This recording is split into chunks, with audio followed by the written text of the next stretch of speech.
Behold the wizard. Beware his powers. Unspeakable powers. We live? The mystical wizard.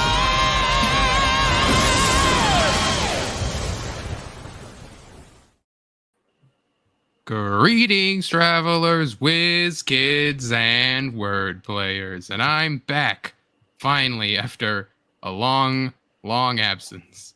And Cynic messed up my awesome intro that I made myself. Leave it to Cynic. I didn't know what was going on.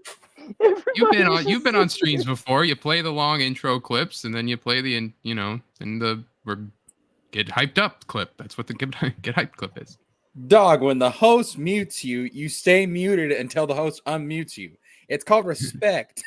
Like, I don't get how you don't understand. Like, you've been on the show with me before as well. Like, I was waiting for you been to on kick it off, multiple man. shows. You've been on more shows now than you have been when I gave you the big break, by the way.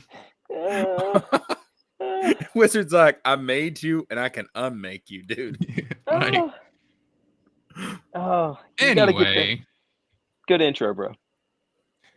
I like that intro. I like my little art videos, and Yeah, it made me Hopefully, realize you're better at art than what I remember.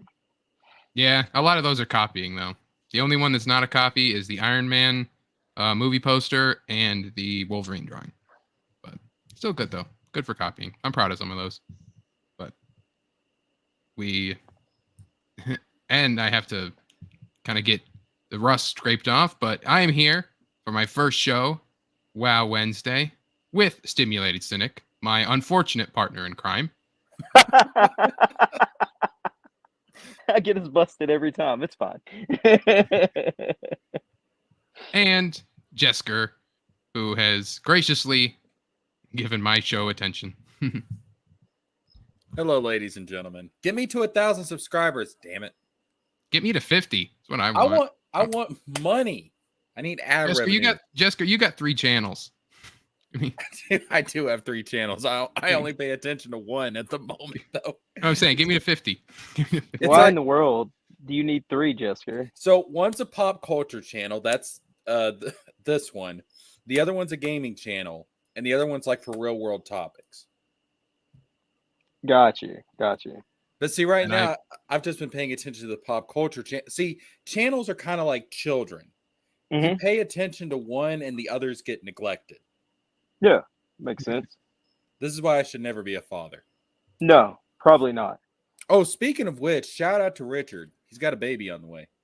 Yeah. Shout out to Richard. I don't know if the baby's got here yet, but baby's coming. I'm sure if it wasn't for that, he would be here right now supporting me. Because of course he would. Because why wouldn't he support me after I supported him with my $5 for his book? Somebody's got to, right? But Summer Swan, as there were drawings, all I saw were hands. Old Swan, she down girl. I can finally be on a stream where I can get flirted with from the chat. It's crazy. Yeah, there we go. But before we dive into any topics, what happened to Tony? What, you mean like that he turned into a VTubing frog? Yes. What? He was a VTubing raccoon first. Dog. He was. I saw the video. This is what I do. And it was like that frog was staring into my soul. And I'm like, dude, you don't know what I've done. You don't know who I've killed. Stop judging me with them eyes. It's pretty horrifying, right? Yes. It's just a big frog head. The legs are so puny and weird and off-putting. And the mouth. Oh. It's so disturbing. Those eyes. Those horrible yellow eyes. It's just a deep, shallow pool of yellow frogness, man. It's creepy. It's a creepy. I don't even know what you would call it because it's not actually a like a model, is it? Wiz? It's like a just a program, right? Yeah, I have no idea. Well, is like anybody know what kind of software he's using to V2? No, I don't know. I know it has a It's on his watermark. screen. Yeah, it has a watermark of it because he's not. Oh, that cheap ass frog. Yeah, that's what I was saying. It's not an actual model that was built. Hold on there, Jester. As you can see, the elephant wheels. I have the StreamYard watermark because I'm not going to pay $45 a month. At least I like how I you tried to use- hide it in the green. I use Streamlab and I pay only $9 a month. Yeah, I was used to the StreamYard. I didn't want to relearn something, especially coming off of my very first show, right? You know, I have a monthly show or monthly goal of $50 to upgrade, but I have no ways of actually getting money. So as of right now, you know, We're gonna this is start. We're gonna start Wizard and OnlyFans for his art. Ooh, wow. I don't know about I don't know. that. You think my regular art is bad? My not safe for work art would probably be pretty bad. Imagine the lopsided nipples on that stuff. Yeah, it'd be. I haven't seen the female form in any way, so you know. You got No PayPal? reference point. No reference. You got a point. PayPal or anything like that? We'll worry about all that another time. Yeah, I listen. I make no qualms about it. I am a money hungry slut. Yeah. I have a PayPal, Cash App, Venmo, all that stuff is available. That's what you got to do though before you get monetized on here. If you want to, I mean, you got to have revenue in order to pay for the services you need to host the stream. Yeah. So, basically, everything that when I can get will be reinvested, right? Like it'll just be, I'm not going to just be like, yeah, $50 is going to, hit the casino. Like, no, it'll be like, yeah, we'll upgrade the StreamYard, get the fancy. Invest in crypto. It did wonders for Boogie. That is true. yeah, but you don't know how Preston- much money you could turn that 50 into if you go to the casinos. Yeah, but you also don't know how much you could lose either. I mean, granted, people have made money with gambling, and that we know of. But Oh, that reminds me, I've got a lottery ticket for tonight. I hope you win. Yeah, it's Stream like Element is working. it's like the what is it, Lotto America or whatever it is. It's like over $10 million. Let's go. Yeah. Man, if I would have Jesker, you get it, right? What are you doing with it? First thing you do. Oh, that's easy, dog. So I'd have to travel to Nashville to collect my winnings because you got to go to your state lottery office or whatever when it's that big. And the answer is simple. I would go to the nicest restaurant in Nashville because that's a 5-hour drive, dog. I'm hungry. I'm hungry. Then I probably get a nice hotel room, and then then I buy some gas. And you don't get out much, do you, Cynic? No, but he is in the South, so he knows. I'd get some gas, and then I drive home, and then I'd pay off my phone. I'm still paying for my iPhone 15. It's ridiculous. Well, that's what you get for getting an iPhone. Yeah, wait, I'll be ganged up if I do that here. I can't make fun of iPhones, and I can't make fun of Southerners. Really boxed in the corner here. Yeah, you kind of backed into a corner right there, aren't you? Yeah. People, hey, go ahead and run that smart mouth, Wizard. My mouth as far as like anything but big smart. purchases, as far as big purchases go, I'm getting the hell out of the holler, dog.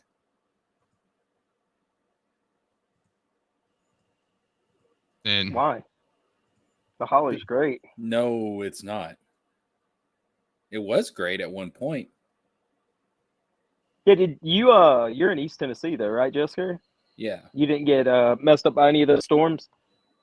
Well, so my internet was out for a couple of days. Womp womp. Yeah, I posted it when I was out and I was able to get a connection on my phone. I posted about it, but excuse me. Yeah, I was out for a couple of days, and but as far as like anything serious, like my power didn't go out or no flooding or anything like that. But I do know that the interstate going into North Carolina, the road collapsed. Yeah, I saw Um, that. And North Carolina has gotten it much worse than Tennessee. North Carolina just got completely decimated. Yeah, Asheville pretty much got wiped off the map, and all the little small towns I used to go up there and visit, like when I would go to Gatlinburg, and then I would travel up to parts of North Carolina up towards Asheville and all that. Like all those little towns are just decimated, bro. Yeah, it's bad, man. It's really bad. And Wizard could have stopped it, but he didn't want to use his magic for good. Well, I mean, I'm not like to break kayfabe. I'm not like an actual wizard. Yet. Wait, what? I have to don't hold believe on to my that. virginity till I'm at least 40 to unlock any powers. Jester's a believe literal anime character, and I'm a literal statue. And you're sitting here telling us that you're not a wizard? I mean, I have the hat, the beard, and the staff. I am a Mhm. magic anime boy. Yeah, that's what I thought. I've seen you. Cynic is a Greek statue. I Yeah. thought Tony is a literal frog. A literal frog. Especially I thought now. you were a wizard. I mean, like I said, I got to unlock my powers yet. You know how much schooling it takes? I mean, like just because Harry Potter can go there for like 7 years or whatever.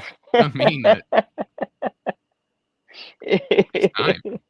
We got our own wizarding school in America. What was it called? Ilvermorny, I think is what it's called. Something like that. Johnny Depp went there. Yeah, wow.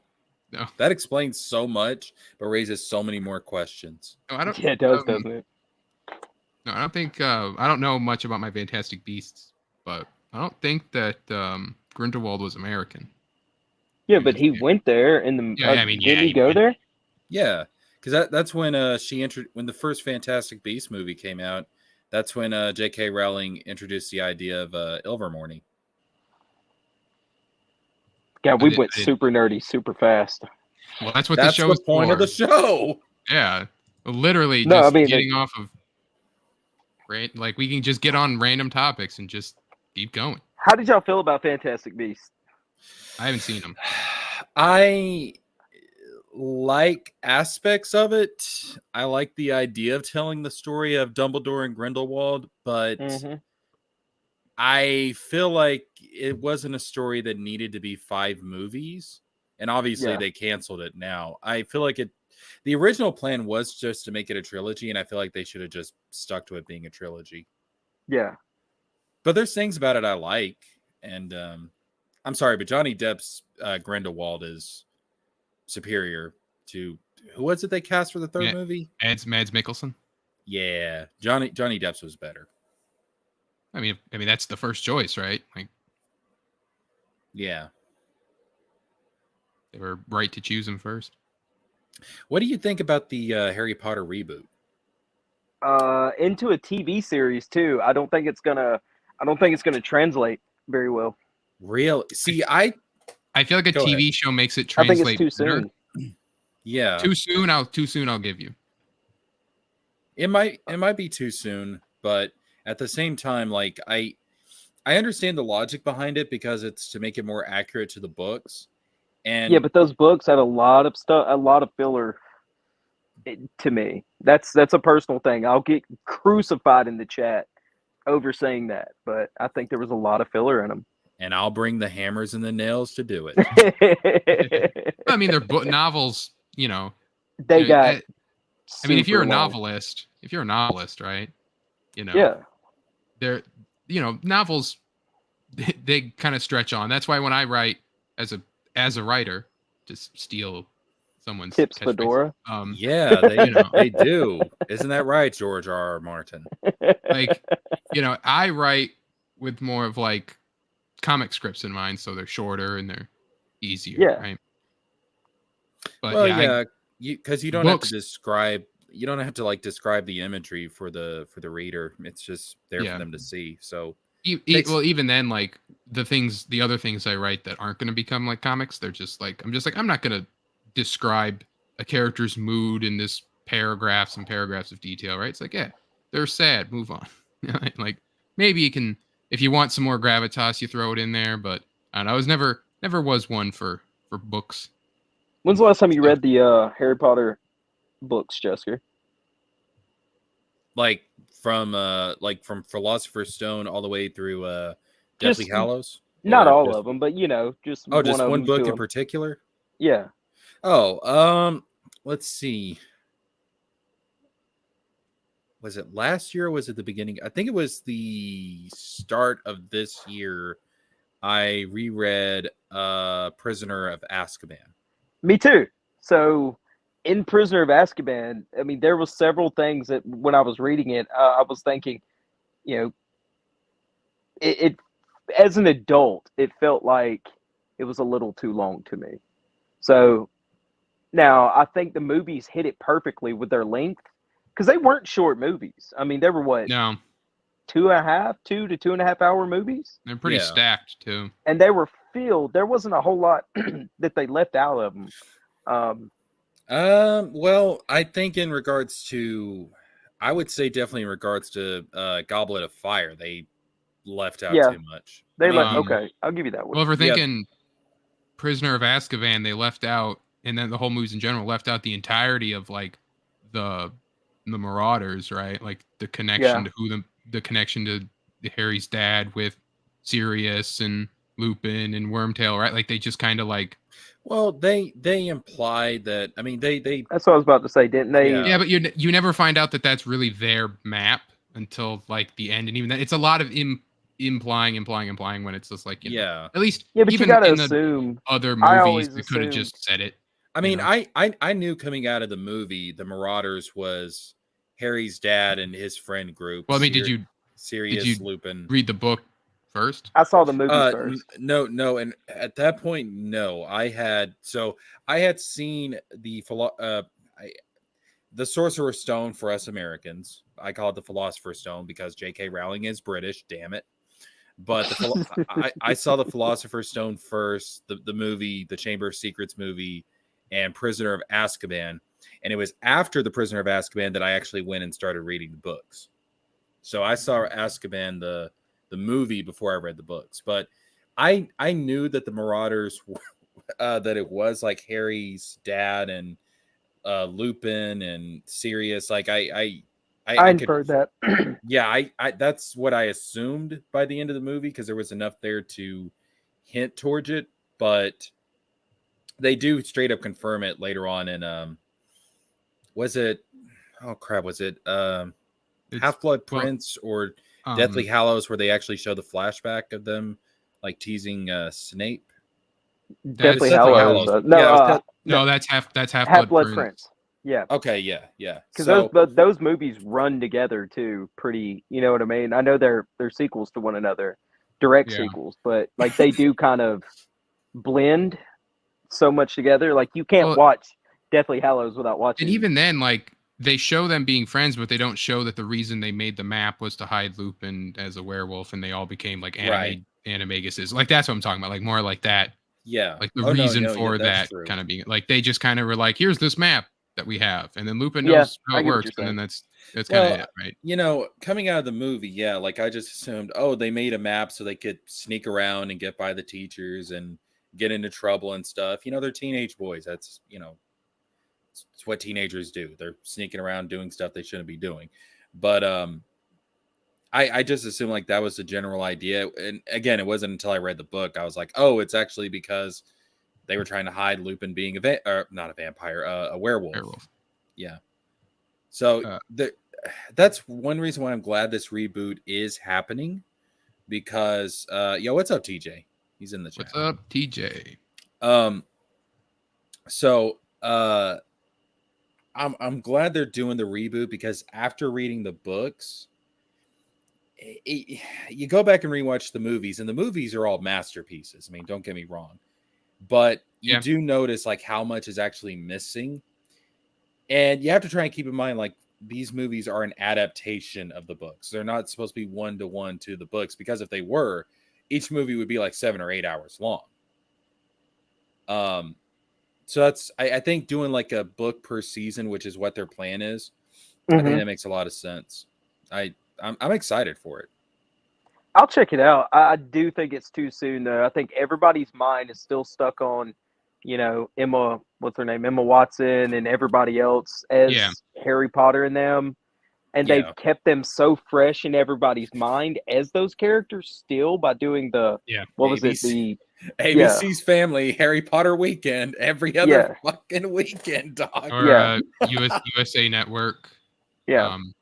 airing Harry Potter weekend every week. I I mean, Yeah. I saw a Yeah, they tweet have- though that was talking about like remakes and reboots should be for bad stuff, right? You Yeah, take another that's- shot at it, that's not for good that's classics. been the thing, like with video games especially, but a lot of it's more like this great thing. Like with with movies, yeah, remakes should happen with either bad movies or movies that are multiple decades old.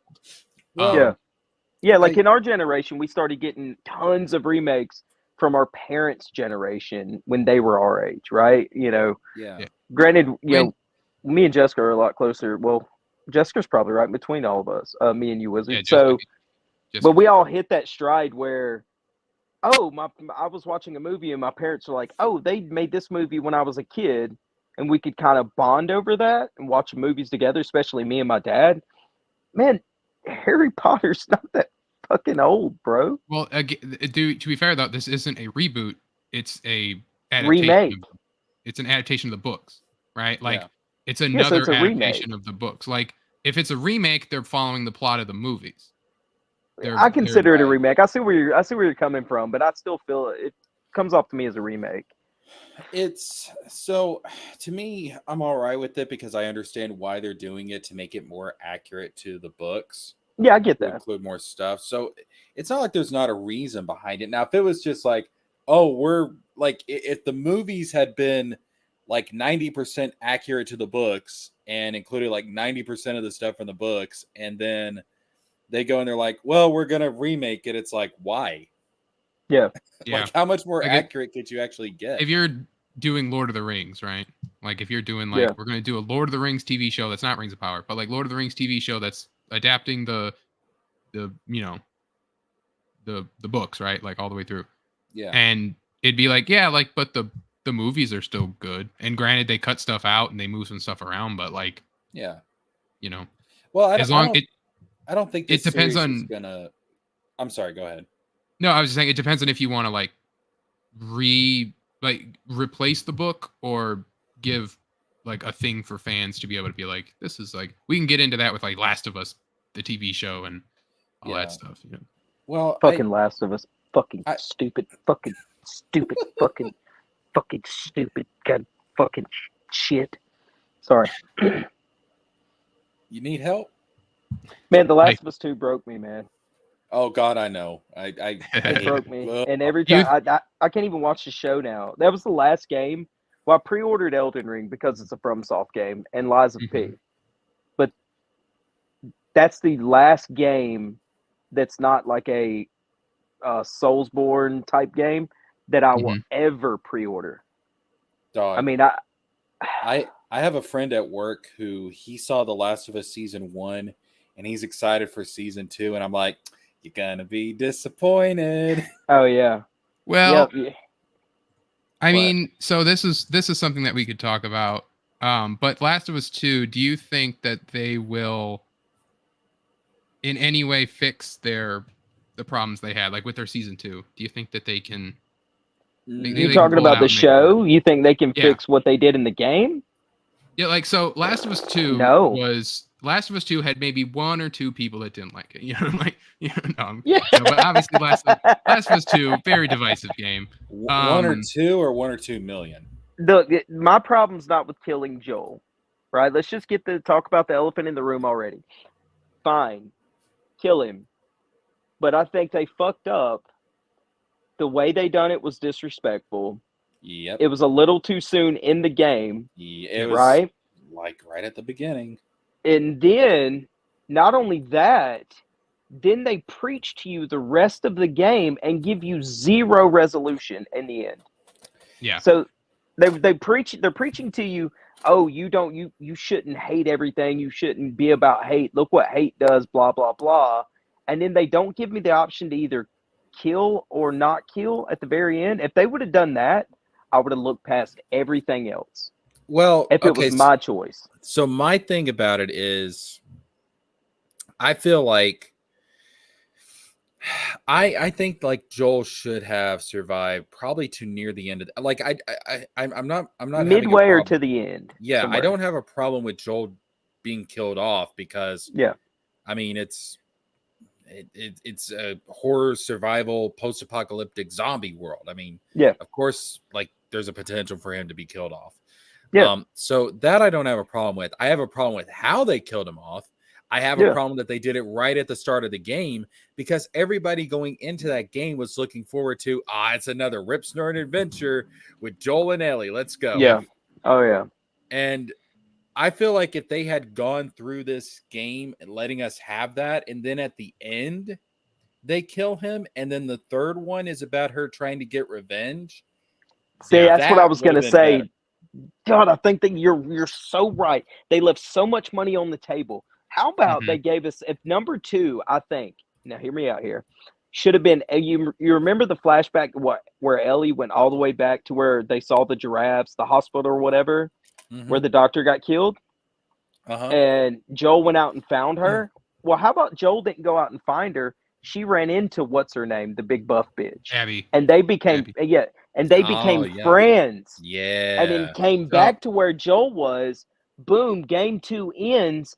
Game 2 ends with Joel getting murdered. Yep. Now you got game 3, your revenge game. Yeah. So and think, my Go ahead. fantasy book for 2, I haven't played 2, but I liked Last of Us 1, but I just not my type of game in general. But what my fantasy book for 2 was that you would Ellie, Joel, not in it at all. It's entirely Abby's game. Yeah, that would have been fun. You market it as like, this is a new character in this world, right? She's Yeah. mourning her dad. Her dad was beloved by all. Maybe reveal halfway through he was a doctor, but maybe people pick up the pieces, maybe they don't. And she's looking for somebody, right? She's looking for the man that killed her father, whatever. Like, you can kind of just forget that it's Joel. And at the Yeah. end of the game, it's revealed like his name's Joel Miller. And then everyone's like, oh my God, you let us grow to like Abby as we grew to like Exactly. Ellie. And then you're Mm. like, the third game is them. They're going to meet up, right? We know they're Yeah. heading to the same, like she gets the location at the end of the game. Like, Joel's Yeah. over and ran with his town ran by his brother, Tommy, right? We're going over there, credits, and then it was like, oh shit, things are going to go down. Right. And like I said, you have that, like, we like Abby, we like Ellie. Now it's like, oh, what do you do? And then for the third one is when, maybe you kill Joel right away. But by that point you're like, oh God, but it had to happen. Yeah, now you're I get it. torn. Yeah. Like, and then it's like, and then when you play as Abby in 3, then you're getting like, oh, we're playing as Abby here and she has different skills compared to Ellie, but I still like both of them. And, then you could probably even do the game very similar to how you did already with their conflict and the misresolutions and all this. But you sympathize more with Abby at that point and you like her more. What I think for the show will help them a lot is if they Kill choose Abby. to do well. So like they can keep that. please. They can keep the plot. They can keep the plot like 90% the same, right? Yeah. Because the big thing that will help them, you don't have to play as Abby. Yeah. Like you don't have to be like, we're Abby now, everything's Abby, Abby's all great. You watch Abby's story happen. You can you watch like her like flashbacks with her dad and all this, and you can see all of it without being like forced to feel it. They like let the actors, tell you the story, right? And don't kill Joel in the first episode. I feel like they're going to, just because it'll be the big TV like, oh my God, we killed Joel in the first episode. But the biggest problem with The Last of Us 2, and they're going to end up doing the same thing in the show, is what you just said a second ago, though, Wizard, is they just gave us Abby with no backstory, and they tried to force feed you after killing Joel how good she is. Yeah. Hey, look how good she is. You are gonna fucking like You're her. gonna fucking love her. Yeah. Oh, love her. Look how great it is. She loves dogs. She loves, her daddy and was all of her so friends good. are, all of her friends are great. Her dad was great. And then it's like, we're gonna retcon that the Firefly, like the doctor's office, was all gross and decrepit in the first one. No, that was, we're gonna gaslight you. You're misremembering it. Here it is now. It's really nice and clean. And the guys, and it's like, It's fucking gross, Oh my man. god! The more I think, that game just insulted my intelligence. It gaslit you. It was like, no, Yeah. Joel was always bad. Don't you know? He implies killing innocent people like 2 times in the first game. He deserved it. Yeah, he deserved it, man. Duh. Don't you get that? Screw you guys. So yeah, the amount of playthroughs where people get to that point where you have to fight Ellie as Abby and just put the controller down, right? Like, you know, say what you will about Naughty Dog and Neil Druckmann, and many have, but they know those numbers, right? Like they know, like, people stopped, you know, people died so many times without pressing any buttons during this section. Yep. Or they left the game entirely. Or they left the game entirely after Joel died, right? Like, they have those numbers. And no matter what, like, no matter what awards they get, right? Like, you know, they're still, at the end of the day, they're aware of what happened. Now it just depends on, do we try to make it work, or do we pivot it? I think everything will happen as it did. I think the order will change. Mm-hmm. And I think the like if they do those flashbacks first, right, and kind of ease you into, like, do the flashbacks with Ellie and the flashback with Abby at the same time. Don't kill Joel until like halfway through the show. That you have to do. Yeah, that's the only way they can save it. You can't kill Joel in episode 1. They're going make to make it the season finale. Yeah, that's what they'll have to do. If you want to stretch it, if you want to stretch the show, which I feel like they would have to. I feel like they can't do all of Last of Us 2 in an 8-episode run. They barely got to do Last of Us 1. Like, if you really kind of look at it, and that was by cutting out all the combat sections. Why is everything 8 episodes now? I forget. I'd heard something recently of why. It's got something to do with contracts. Because after so many episodes, you've got to renew contracts or something along those lines. I think after so many contracts, you get residuals. Yeah, that's another thing too. But look, Wiz, I've got to bounce. I'm not going to promote where I'm going. You can promote where you're going. I mean, no, I want everybody to stay here. No one here to promote too, but if you're still on when I get done over there, I'll come back. So, Jester, I'll talk to you later, brother. Good to see you again. All right, good luck, take Wiz. care, man. So, back in the day, there was like shows had like 20 episodes a season. It was about 13 before renewal. Yeah. Generally, like, your low end was 13. That was like what they ordered. If you were getting like a season, they're like, we're going to order 13. And then if they're really confident, you'd get your 26. But I think that was when it was like, you get your 13 and then you get renewed for more. And sometimes it would be a new season. Other times it'd be grouped together after like a winter break or a fall break or whatever. Right. The mid-season finale. Because I remember there was a show I used to watch religiously a few years ago called Once Upon a Time. And I think it was like 22 episodes a season. And so like they would have like 2 storylines per season. And the first of 11 episodes was like one storyline. And the second 11 episodes was another storyline. And they would have a mid-season break. And I just noticed now with a lot of shows, it's less than 10 episodes. And I'm like, what is this? Like, what's happening? Yeah. I didn't watch Once Upon a Time, but I watched Agents of S.H.I.E.L.D., which aired same network, same time, right? Or similar time. And Stimulated Cynic. Absolutely. I'm always looking for people that are interested in Once Upon a Time. That show is way better written than it had any right to be.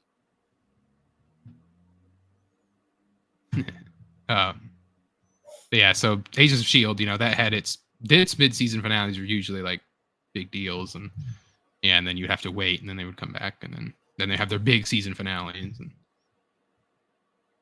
But yeah, the 8-episode block has kind of hurt a lot of shows, especially now. People are kind of getting those like announcing 8 episodes, and it's like it's not enough. Like, no, I always feel like those last couple of episodes in the 8-episode seasons are always really rushed. And it feels like they're just having to try and wrap everything up too quickly. And like, I noticed this because I did a review on The Acolyte, and don't get me wrong, The Acolyte has its issues. I don't think it's nearly as bad as a lot of people are saying. It has its issues, but one of my problems with it is that there's stuff that happens with the main character in the last couple of episodes that it just feels like it just really comes out of nowhere. And I'm like, whoa, wait a minute. Slow down now. Hold up. we needed another couple of episodes to let this sink in. Like, what's going on here? Yeah.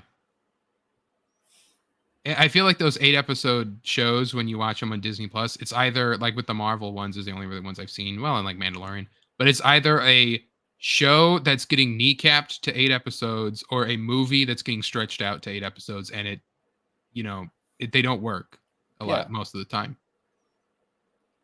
Yeah, as much as I like Ahsoka, I did feel like it was stretched a little bit.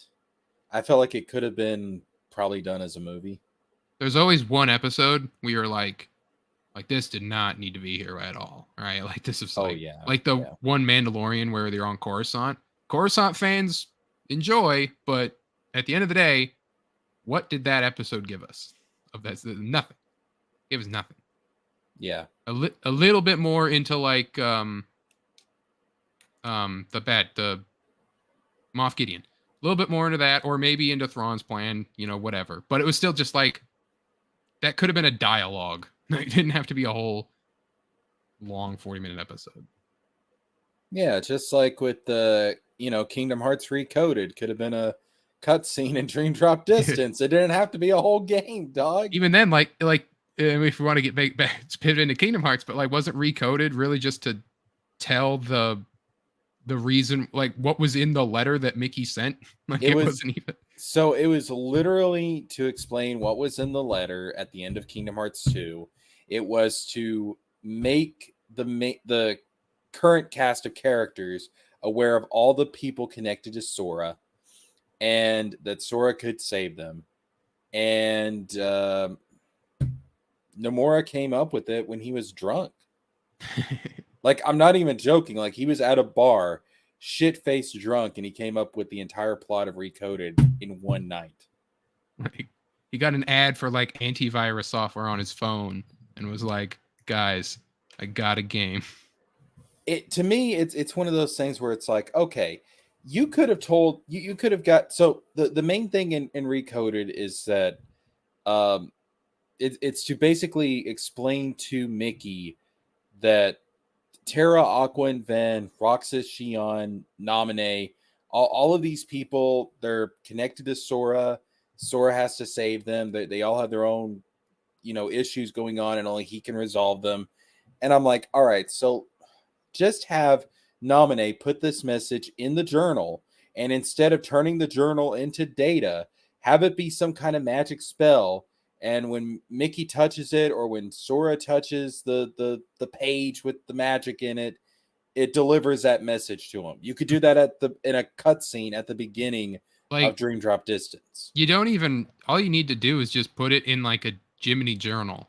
This happened off screen between games. Sora knows what you guys do now. There you go. Yeah, I don't know. No, Nomura, that's the one Kingdom Hearts game I'm like, yeah, this is really not necessary. This is just straight up filler.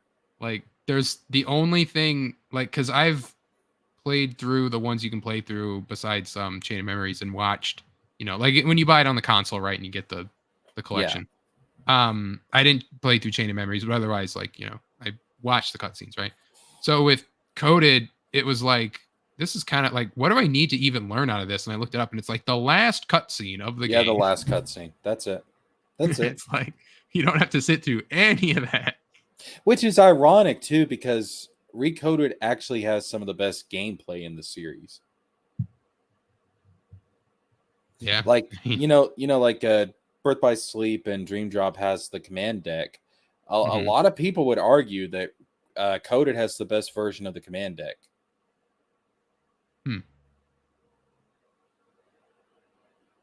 Weird. But yeah, it's So anyway, let's we can get into what we promised the people in the title, but rumors are swirling that this from Shipplesnick or whatever. I guess he is the person that leaked Mafia 3 or something like that. Ooh. Or at least guessed it, because who knows if this is true. But claims Rocksteady might be working on a Batman Arkham game, with Sony allegedly trying to secure it as an exclusive. Okay, so 2 trains of thoughts on this. Number 1, another Batman Arkham game. Let's go. All right. Yep. It's one of my favorite video game series. Let's do this. Let's go. I would really like it if they picked up that concept they had for a Batman Beyond Arkham game. Yeah. Where it was like Damian Wayne instead of Well, Terry that was- McGinnis. Yeah, like it wasn't going to be full on Batman Beyond. It was going to be just like a future. Like Yeah. people want Batman. Like I want an actual Batman Beyond. Give me it like Cyberpunk City, Terry McGinnis, flying. Oh, yeah. Me too. You know, reimagines of Ink and, you know, Carrare and, you know, all those guys. Give me all those. But you know. I did like the concept art they had for that game, the Damian Wayne Yeah. game. A lot of that Damien stuff became Gotham Knights too, if you look back on it. With the Bat Cycle, there was, I think Court of Owls stuff may have been there. I don't know, but yeah, Gotham Knights was. I don't know why Gotham Knights was not in the Arkham verse because. well, like, that was one of the things I've talked about before. How it's like, okay, we have Batman Arkham Origins made by WB Montreal, right? Sets up the Suicide Squad, you know, and they like talk about that, and then we have Rocksteady, you know, Batman dies, quote unquote, and they have all the Bat Family DLCs, right? So then Rocksteady's going to make the Suicide Squad game, and WB Montreal is going to make the Bat Family game where Batman's dead, right? And it's like, and they're, you know, Gotham Knights isn't in the Arkhamverse whatsoever, even though could have been very easily, but I guess that would have come with like, you know, you would have had to have, they couldn't have done the games as a service stuff they wanted. They had to, the combat would have had to have been Arkham-like, you know, with Gotham Knights doesn't have awful combat, but it's there's no depth to it. It's very lame. To me, Batman's supposedly dead at the end of Arkham Knight. He is leaving like everything to the Bat Kids, which I feel weird calling them like Bat Children because some of them are dating. The Bat Family. Yeah. I mean, yeah, but anyways, so it's like it would make sense. Okay, like if he's leaving them in charge of Gotham, then why is this game not in the Arkham verse? Like that seems like the next logical step after Arkham Knight. And then I know Barbara Gordon's in the wheelchair in the Arkham verse and everything. They can find a way to get her out of that. Yeah, they've done it. It's been done 1,000 times. Like, you know, even like, so then they had Court of Owls in Gotham Knights. Court of Owls was also being set up in Arkham Origins too. So it was like okay, like I remember the moment they announced Gotham Knights, right? When it was just that like the little ARG like stuff they were posting, right? And it was like, dear God, it's happening. We're finally getting a new Arkham game.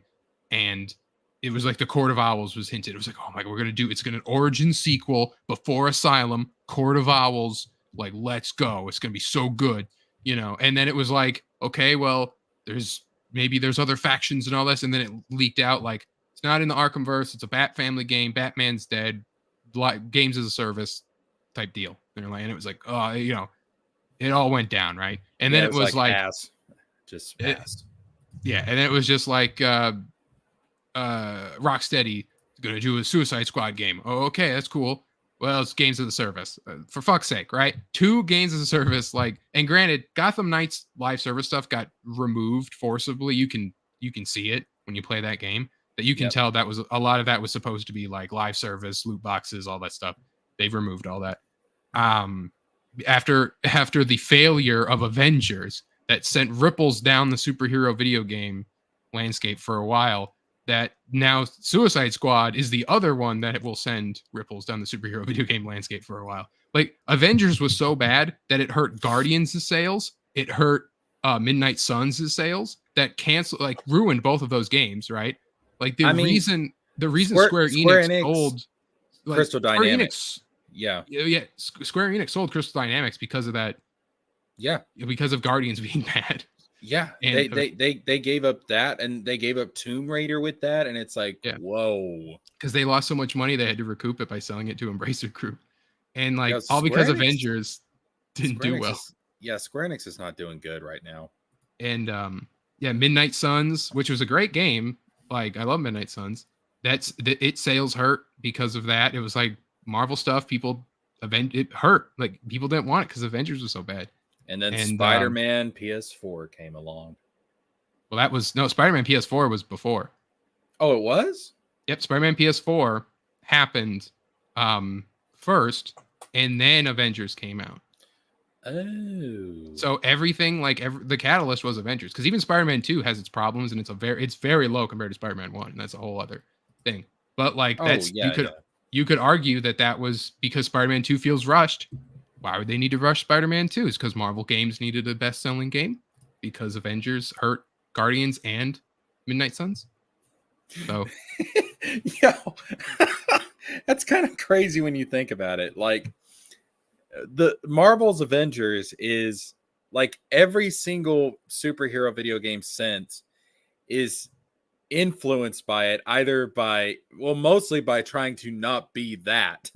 But it's kind of like Lord of the Rings when it comes to fantasy novels. It's like even like when you're trying not to be it, like you're still influenced by it simply by trying not to be it. Hello, George R.R. Martin.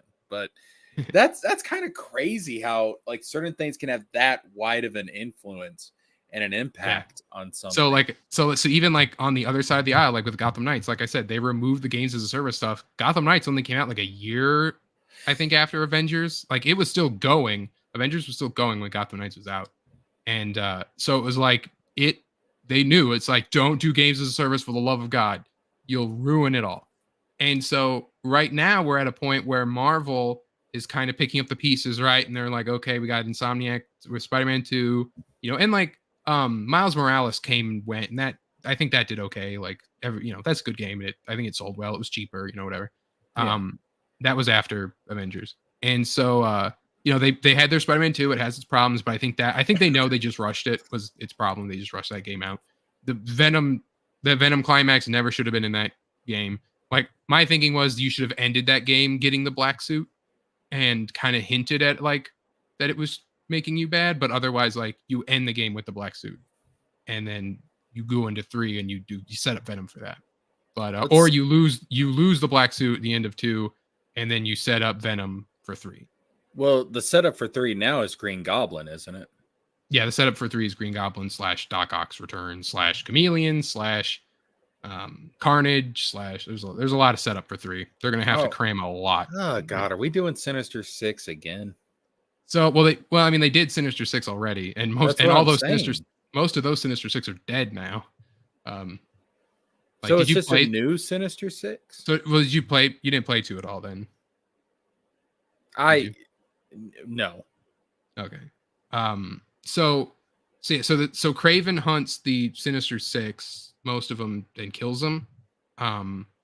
It's confirmed dead. Vulture, Shocker, Scorpion. Well, Shocker wasn't in Sinister 6, but Scorpion. I think Rhino was supposed to be, but then they cut that.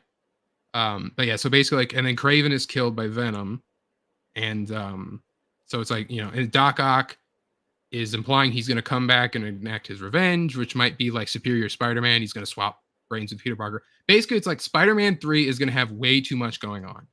And I just feel like they won't be able to, make that work. And then with the leak, Insomniac's leak, they completely gone radio silent and probably even canceled the DLC. That sucks. The Wolverine game looks cool. But then it's like looking at their leaked timeline, they're doing more X-Men stuff, which could be cool, but it's just like, and that means they're just going to cram more stuff into Spider-Man 3 or the Venom game that they're supposed to be doing. I'm convinced the Wolverine game is never coming out.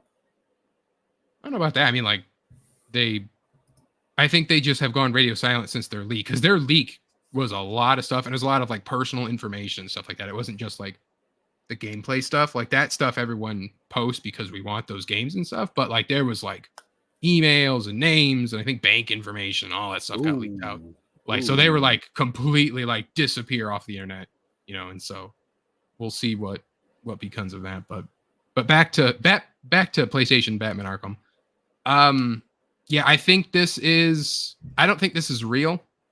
I think this is if it's a Batman PlayStation exclusive, I could see that. I don't think it's Rocksteady, and I don't think it's in the Arkhamverse.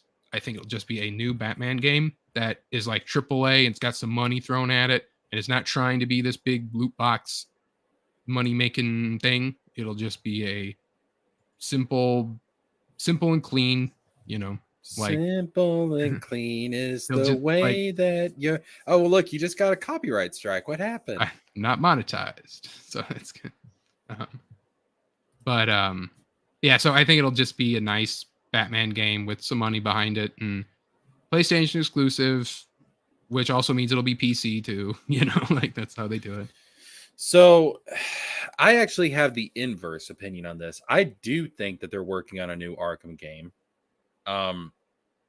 Putting this leak aside, whether this is real or not, I think that that's in development, because after the catastrophe that was Gotham Knights, I think that they want to go back to the Arkhamverse, because So it's a safe area. It's their, it's on the name alone. It's going to sell. Technically, Jessica, you are correct. There is a new Arkhamverse game coming out.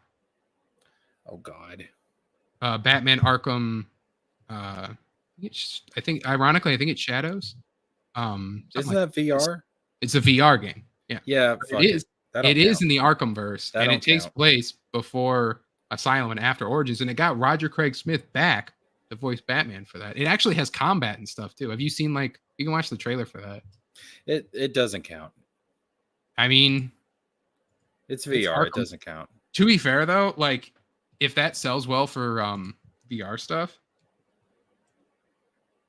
that could mean that could add validity to this story, that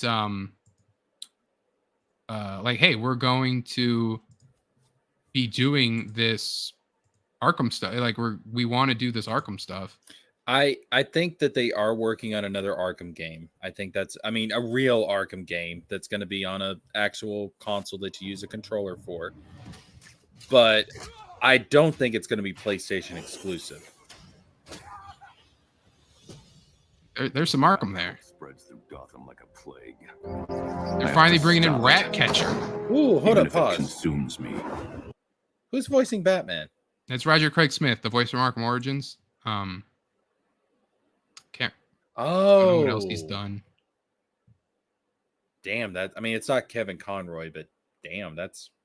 He wasn't. If you ever played Arkham Origins, he's not bad in that. Yeah, I played. But see, the thing is, I have played Arkham Origins, but I thought it was Kevin Conroy. Well, do you know that you know that Mark Hamill's not the Joker in that game? Really? Right? Nope, that's Troy Baker. Is the Joker in that. That is a testament to how good these voice actors are. Then I had no idea. That's funny. No, Arkham Origins, I don't think anyone Gordon's a different voice. Gordon's a different voice in every game though, but yeah, I don't think anyone is the same voice in that. Besides Harley's 1 second cameo, I think she's. It was made by a different team, wasn't it? Yeah, it's WB Montreal. Yeah. Made that. They made Gotham Knights. They're since Gotham Knights. I don't think they're. That's a fall off because Arkham Origins was great, but dang, Arkham Origins doesn't get love. The only thing I want WB Montreal working on right now is an Arkham Origins remaster. I want to play that game on a modern console besides my 360, right? I don't have to hook up my 360 to play Origins. I want it to look real nice, add some better snow effects in there like you did for the Arkham remaster for Asylum and City, right? Give me that game. Put all the DLC in there, put Deathstroke in there, right? Give me all that in there. Oh no, I agree. Arkham Origins is underrated. Yeah. But they made Arkham Origins and then they made Gotham Knights. That is such a fall off in quality. I don't know if that was the exact order. I'd have to look up. Well, they also made the Batwoman or Batgirl DLC in our Arkham Knight. I like that DLC. Yeah, they like that. They worked on that in between the games. That's why I think there was such a emphasis on. Can I just say, there has been such a I don't like modern Harley Quinn. I just for several reasons. And can I just say I think the Arkhamverse has the best Harley Quinn. No, well, I would say the animated series is the best Harley Quinn. Yeah, well, that's true, but I'll be real with you. I kind of almost see the So- Arkhamverse as an extension of the animated verse because it's so the characters Yeah, are so but similar. yes, but no. Like Asylum, I'd give you it, but as the games go on, they branch out. Oh yeah, I mean yeah, it's not the same So continuity. yeah, so it but says here they do like the rant, like they did the armored edition for the Wii U of Arkham City and stuff like that. So they did yeah, they Arkham did do Arkham that. Origins was their like first major title on their own. Then they did Gotham Knights right after. So yeah, they didn't even have on here that they did the DLC for thing. But then Suicide Squad, Kill the Justice League, they did additional work on. They did additional work on that. But then it says here to be announced, DC Comics game developed on Unreal Engine 5. Interesting. Telling you, man, they're gonna go back to their bread and butter. See, this isn't even Rocksteady though, because the rumor is Rocksteady is doing a Batman game. Which, like I said, that Well, they'll do a Arkham Blackgate on the PS Vita too. they did. Well, they didn't do Blackgate. That was done by somebody else. I believe that was in the Arkhamverse, but that was done by somebody else. Yeah, you got gliding. The corrupt system has failed you. Are you not angry? Fight back! It's the freaking bat! They got the line. Countering. Freaking bat. Jim, this raccoon could be anywhere. A face in the crowd, a foot soldier in his own fanatical mob. So how in the hell do we find him?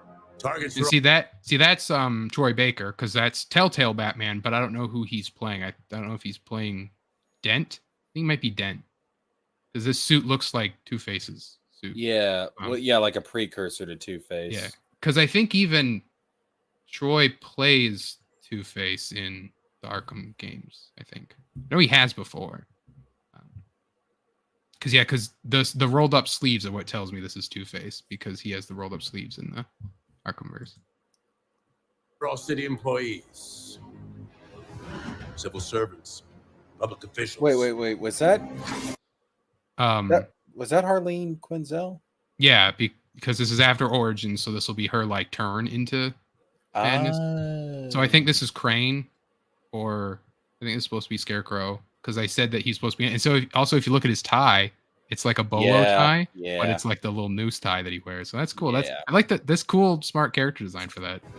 Civil servants, public officials. And so this, you'll see it later. But if you remember, how deep is your animated series knowledge? This is Lockup. Remember Lockup? Oh, well, see, this goes back to what I'm saying about it being an extension of the. Technically, it's not, but what's like the they're using? This for? is a animated series like related character. Like he was created for the animated series, so it's. So this is like. I feel like the Arkhamverse is the adjacent spiritual successor, of the animated universe. Yeah. Yeah, that makes sense. Yeah, and so so it's Bolton and it's Lockup. You could have been more than a symbol. You could have been a god. Look out! You don't calm down. Someone's going to die. Alfred, we tried it your way. Now we do it mine. Predator mode. Predator in VR is gonna be awesome though. Like just being able to like peek around the corner and kind of crawl on the ground and stuff. That'd be cool. Something big's going down tonight. Barbara getting a little older.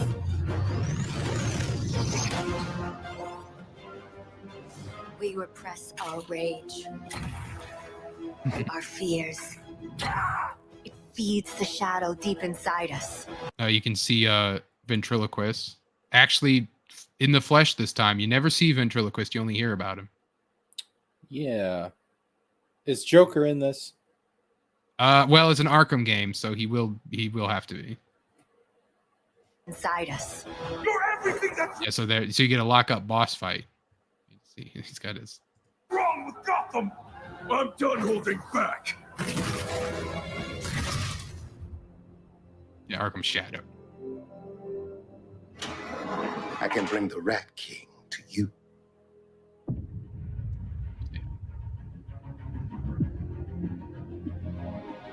Only on MetaQuest 3. Man, I don't know. I don't think it's gonna sell that well. I don't think it's gonna. Well, I mean, like it'll sell. I don't know what the metric is for VR selling, right? Like, there's not many. So it's not even on PlayStation VR.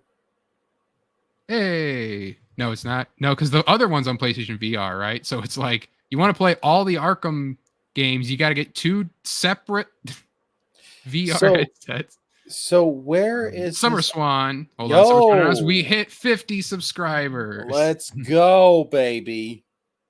Thank you. Yeah, baby. Who subscribed.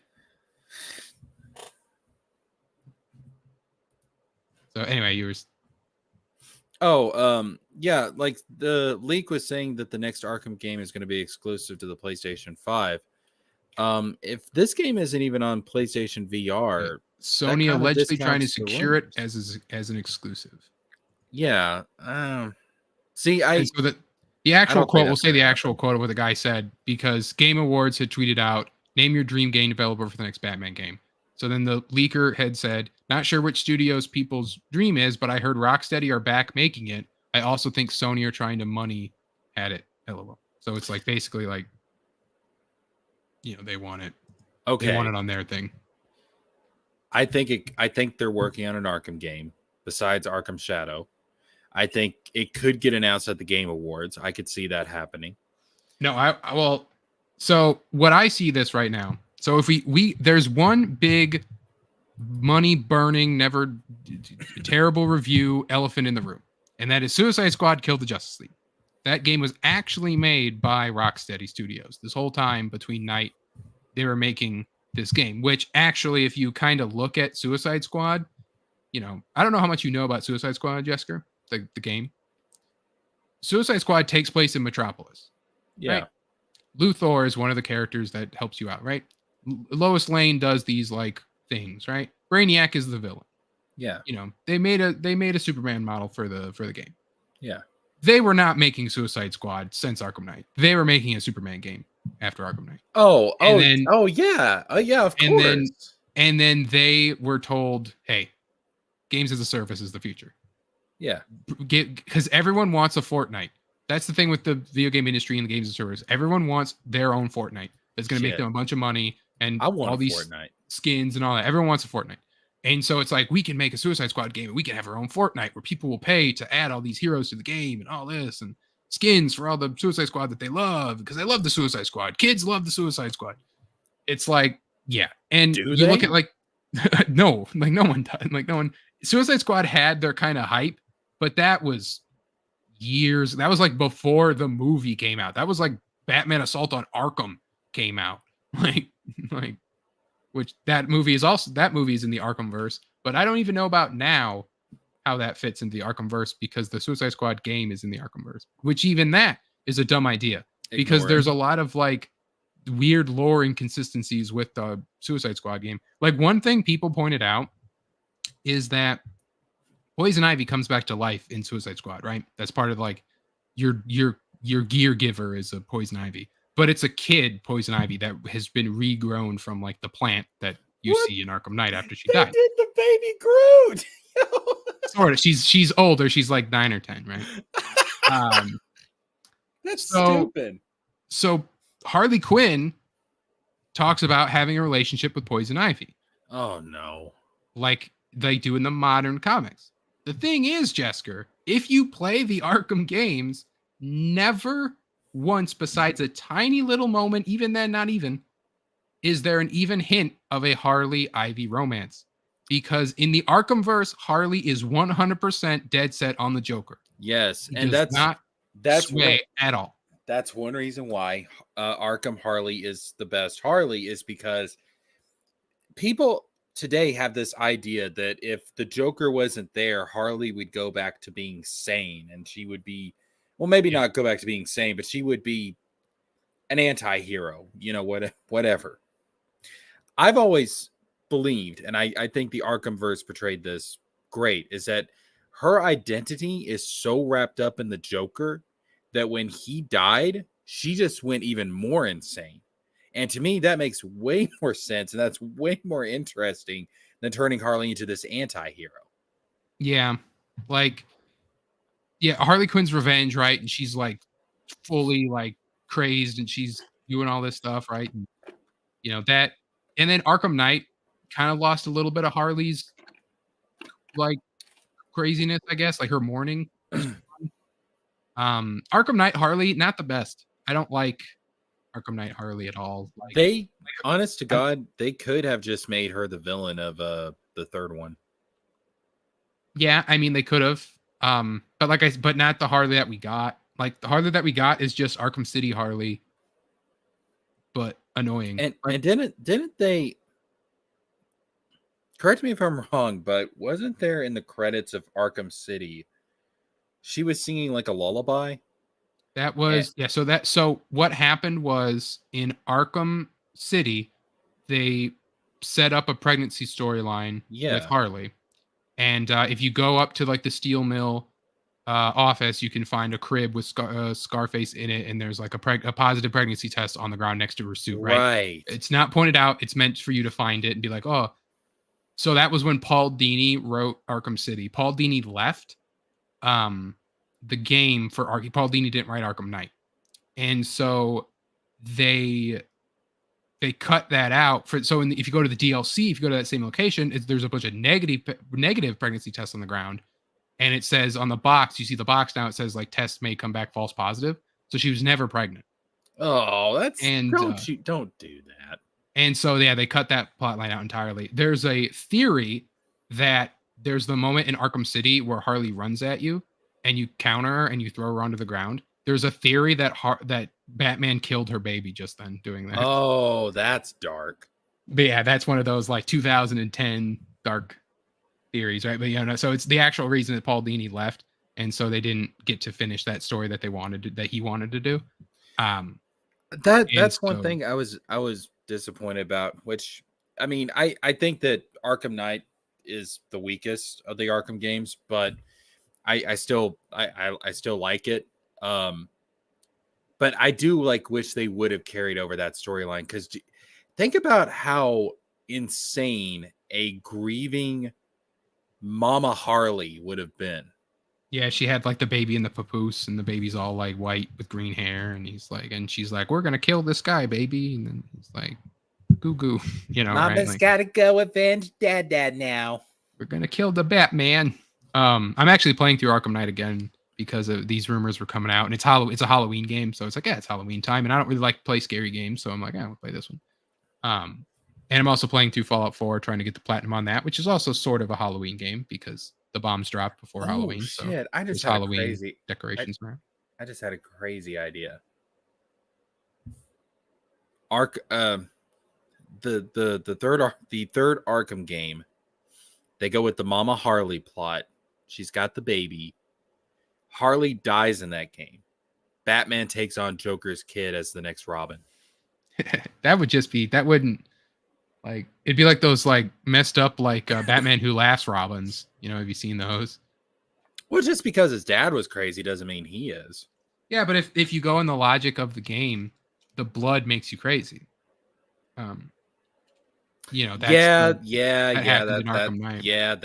is true. That is true. Arkham logic works. Yeah, that's true.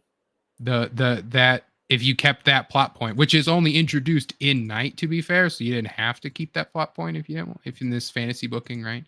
Or if you go with that, just you're the Batman Who Laughs as Robins.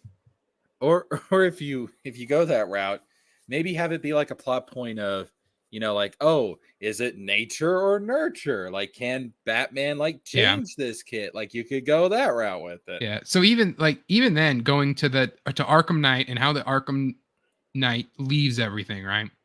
Like, that's why if there ever was going to be another Arkham game, you can't have it set after night. You can't do it because it ends everything, right? You have like the DLCs take place after night and they kind of talk about the things that happen. Like there's this ghost bat and all that. But then if you're playing every game timeline wise, we go right into Suicide Squad. Batman has joined the Justice League and he's back from the dead. Fuck Suicide. Listen, dog. If they do another Arkham game, just ignore Suicide Squad. It never. Well, that's the thing. You can't. You if you do that, you have to ignore Arkham Knight happen because you can't have a game set after night. You can't unless you have it be the whole point is that he's this, fear gas using Batman, right? Which, like I said, like Suicide Squad gives you pieces of that. Like when his boss fight is kind of cool in concept, where you're sneaking through the dark. Is the members of the Suicide Squad, and Batman is using all of the tricks from the Arkham games. He'll pop out of vents, he'll sneak up behind you, he'll swoop down and get you. He'll use the voice synthesizer of Harley's voice that he got from Arkham Knight. He'll use it against you. That was really cool. But there's that stuff where it's, you're like, like that could have been the game. Like it should have been, Suicide Squad should have been a versus Batman game. That would have been cool. Like after, not before night, but maybe after Origins that sets up the Suicide Squad. Then you do a like we're going after Batman, or you're doing like a story-driven, not loot-based games as a service thing, story-driven game where you're trying to find whatever, and so you have to go through all the story, and eventually there's a point where you fight Batman. And it's done, and like you're the goons in the room, and he's picking you off one by one, or something like so. There could have been so much more to that game, even that concept alone.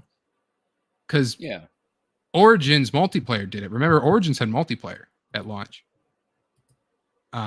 where you played as Penguin goons, Joker goons, or Bane goons, I believe. Yeah, or maybe just Bane. right, it was just Bane and Joker goons.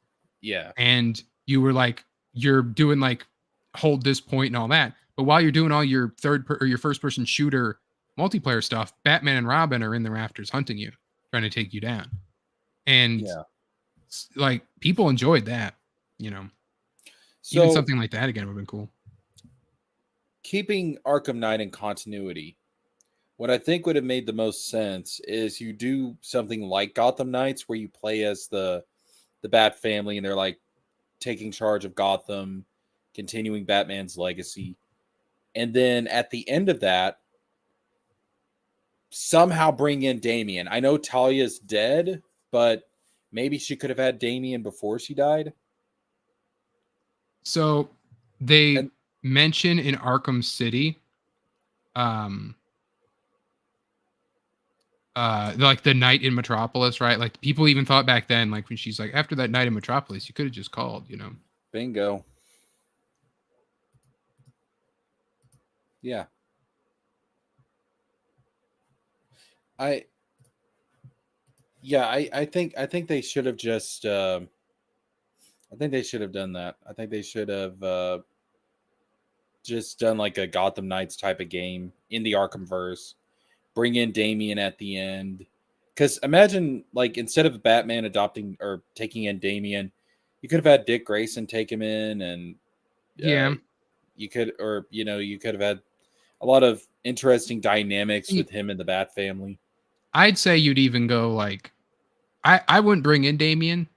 I would have done a Arkham Legacy, right? Like whatever that would be with the Bat family. And they're got to solve this Bat family, Batman's last case or something, whatever, right? Maybe it is the Court of Owls and it's like Arkhamverse Court of Owls.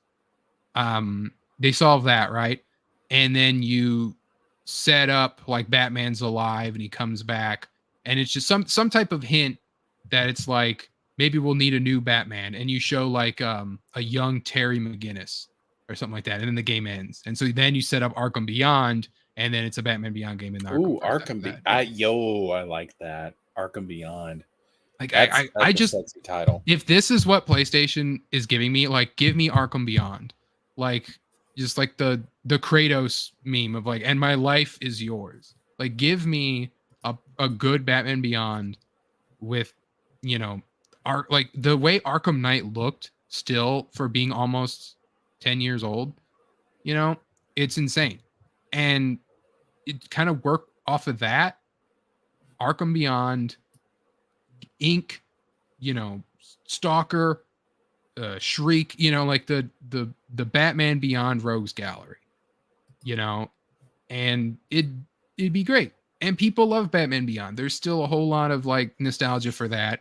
And even then, it's different. So if people don't know Batman Beyond, it's like it's Batman, but it's cyberpunk and you're flying and, you know, It's in the future. it's in the future. It's like cyberpunk, but Batman. Like, what else do you need? And then just have the trailer with that brand, you know, like, Oh man, I got to go back and rewatch Batman Beyond. I just did not too long ago, and it's still good. I gotta watch all the Marvel cartoons now because I watched all the DC ones. I gotta watch the Marvel ones. Oh yeah, before X-Men 97 came out, I rewatched the entire animated series. Yeah, I'm gonna go back and watch every single like. So I'm doing 90s, all the 90s. I'm doing Earth's Mightiest Heroes. Never seen Wolverine and the X-Men, so I'm kind of gonna watch that.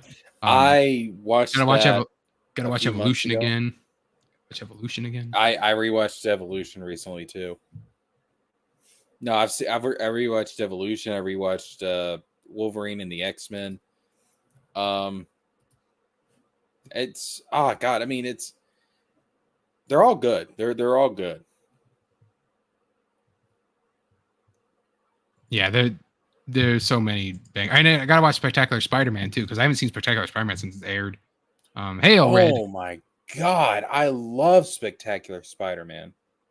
Yeah, I remember I like what I saw of it, but I was always a 90s Spider-Man guy just because I had the DVDs that I would rewatch all the time. I actually have some of those. I've been slowly collecting them. I almost have every DVD of Spider-Man that they put out Really? with like the half. I will get them. Hold on.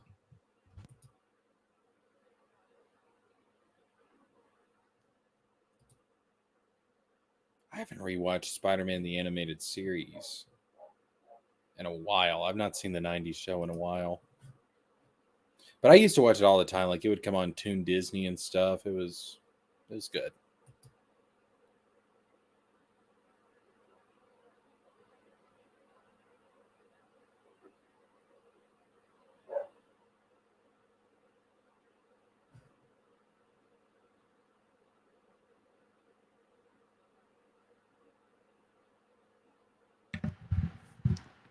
Yeah, so I have Ultimate Villain Showdown, which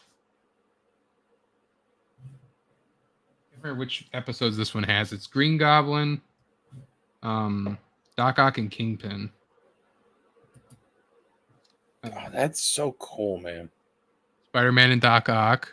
Spider-Man versus Doc Ock. This one has the one where he like loses his memory and like the little kid like has to get him to remember or whatever. Daredevil. This was a frequent rental for me. Daredevil versus Spider with the Daredevil episodes. Gotta have it. And this one especially has the Daredevil episode of Fantastic Four when he was on that show, the Fantastic Four cartoon. It has it in the special features, and I have the X-Men one too. I think this is the only X-Men DVD they put out. I'm not sure. This one has the Nightcrawler episode on it. Yeah, I just remember I used to watch like all the animated stuff. Like obviously I saw it on Fox Kids first because that's what it originally aired on. But then like it was on Toon Disney like constantly. And I remember just watching it like over and over and over again. And yeah, for me it was renting DVDs or the X-Men VHS tapes when they had at Pizza Hut. We had some of those. I wish I would have kept them, but I don't have them anymore. But so yeah. I might get some hate in the chat for this, but screw it. Does anyone kind of miss pre-MCU Marvel? Well, of course. Like, that's not a hate thing. Like one of the I can't show it, but one of the like posters I have on my wall is that Marvel poster where they're all lined up, but it's the classic one from before the MCU came out, where everyone is like the X-Men are front and center, right? And it's like, you know, people who would be in the front now are way in the background, where it's like, who cares? you know, that I collect a lot of the stuff I collect is stuff that's like from the 2000s, you know, like the when like Ultimate stuff was cool. It was like, yeah, the Ultimates is great. Or like stuff like that, like, you know, like, yeah, there's no, like, people like MCU stuff and early MCU especially, but there's that nostalgia. Everyone has that nostalgia for that stuff that they saw growing up. I saw a tweet not too long ago. I retweeted it where it was like, it was just like you had to be there, and it was all like the Ultimate stuff. So it was like the like superhero, like Spider-Man, like candy sticks, and it was like Ultimate Wolverine and Hulk and Spider-Man. It was like all that stuff. Oh It's like, my man, God. those were everywhere back then. I could spend a couple of hours just talking about the Ultimate Universe. What a great idea. What a great concept that just went so off the rails towards the end. And if you go to the Universal Island of Adventure, they have a Marvel Island at Universal, right? Because they made the deal with Marvel to make that theme park. And it's like they have like full rights to like the X-Men and like Hulk and like all this stuff.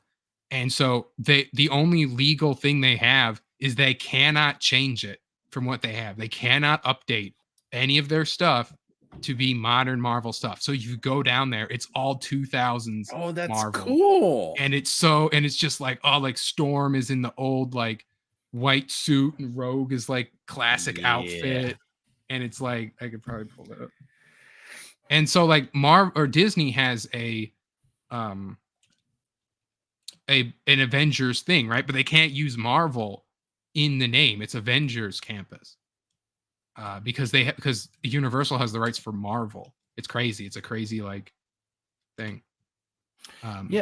Something about pre-MCU Marvel just really hits different. I don't know. It just, to me, it almost seems more pure. You know what I mean?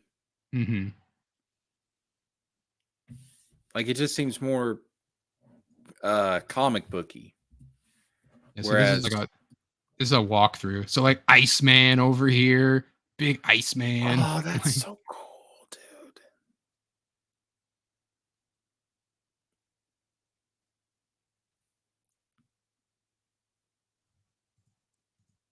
Like Magneto down here. Can't tell who this is. Or I think this is Baron Zemo, I think. Arnim Zola, I mean.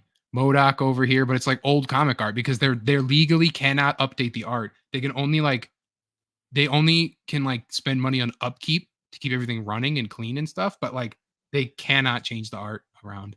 Good. Don't change it. Don't ever change it. So yeah, so you go there and it's just like it's the 2000s again. Like, look at that. Yeah, it was Magneto. It was an action shot of Magneto. That's what it was. Like Ultimate Cap over here. Like, or not even Ultimate Cap. It is normal Cap. He just looks like Ultimate Cap. Like classic Thor, classic Iron Man, pre-MCU Iron Man. You don't see him anymore. There's Storm up here on this comics thing.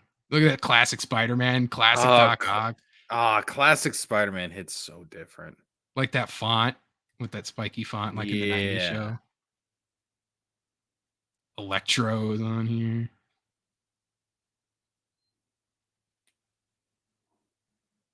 Like, it's crazy. Like I said, that'd be the one thing where it's like I would go there. Like this big Wolverine with his claws in the ground. Like, dude. Oh man, we're never gonna live in a time. We're never gonna live in a time like this again. Well, I mean, like legally, you can always live in a time like this all the time. You just go back. Like, yeah, but I mean, like we really took it for granted. Like this used to be what it was like everywhere. Yeah. Doctor Doom's Fearfall. Like, I had a tape that was like advertisement to like go to Universal Studios, and I used to watch the Marvel part all the time, and they're advertised like Doctor Doom's Fearfall, and there's like a Ben Grimm, or no, there's like a teacup ride, but it's like storms, like tornadoes or something like that. So you're in like tornadoes that spin instead of little teacups. And then they have like Easter eggs, like they have like a bank, Blaze and Ketch, and those are Ghost Riders. Johnny Blaze and Danny Ketch, I believe, is the other Ghost Rider. There's also like Donald Blake's medical office, it's just Thor's, alter ego, stuff like that, like the little, like that fun theme park stuff. And the Avengers campus has that Gladiators costume shop, but like just having this old Marvel stuff is just because this is X-Men, this is Fantastic Four, Avengers stuff is just, it's like, yeah, we know the Avengers, but you're here for what was cool back then. Hulk, Spider-Man, X-Men, Fantastic Four, right? Like, we didn't care about Iron Man back then. Like back in that thing when they showed like Captain America and Thor, right? Like Captain America's really big, Thor's kind of tiny, and then Iron Man's really small. Like, look at this Wolverine. It's beautiful, man. Yancey Street. I gotta get a time machine. I gotta go. I gotta go this back. Yo, Giant kingpin throwing a bunch of money out at you to be like, spend your money at the arcade. But there's Marvel games back here. The Fantasticar. Sit in the Fantasticar.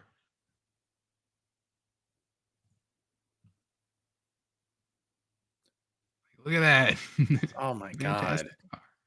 Look at this big. Oh yeah, Fantastic Four cafe. Giant Johnny Storm flying.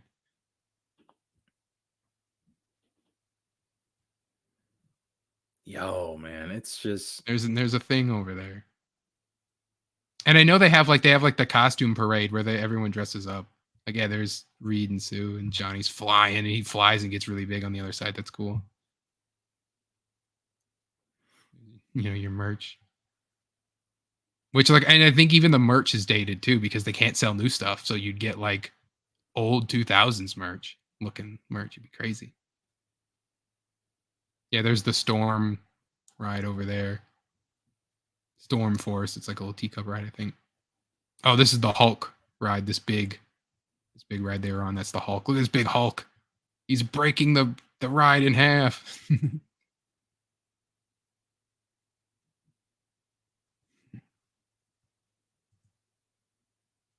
Yeah, there's Storm.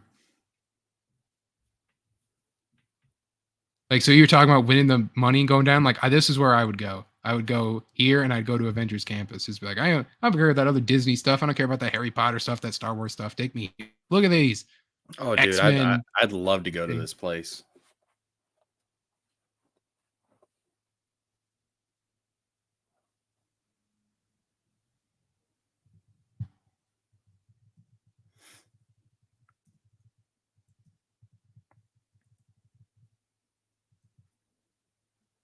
Yeah, look at this Hulk. Yo, Summer Swan. Who in the chat is gonna hate on Jesker's? Well, you had said about like, oh, this might get me hate. So about I think it was the MCU, pre-MCU stuff. I'm like the lofty pixels of this part of the internet. I get on. It's like, actually, I have a contrary opinion to this.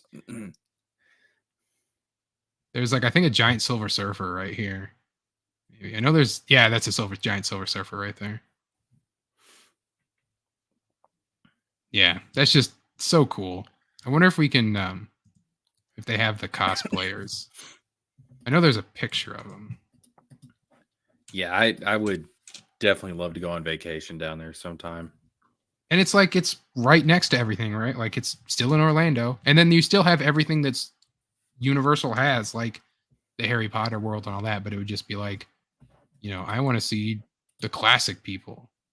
I'm going to be real with you, dog. I think that I think Universal, as far as theme parks go, is actually superior to Disney.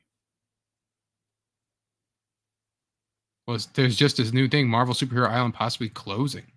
No. We just found out about it. No, you can't do this to me. Why'd you show me something if I can't have it? Yo, man, I go down there to take a vacation, and I walk there, and it's closed, and it's like, you can't do this to me. You know how much I sacrificed for this. So here's like Cyclops and Rogue, and this is some old Cyclops design here. This is Uncanny X-Men. Yo, dog. And like I've seen like there's blue suit Cyclops with like the 90s. I've seen that one in pictures too.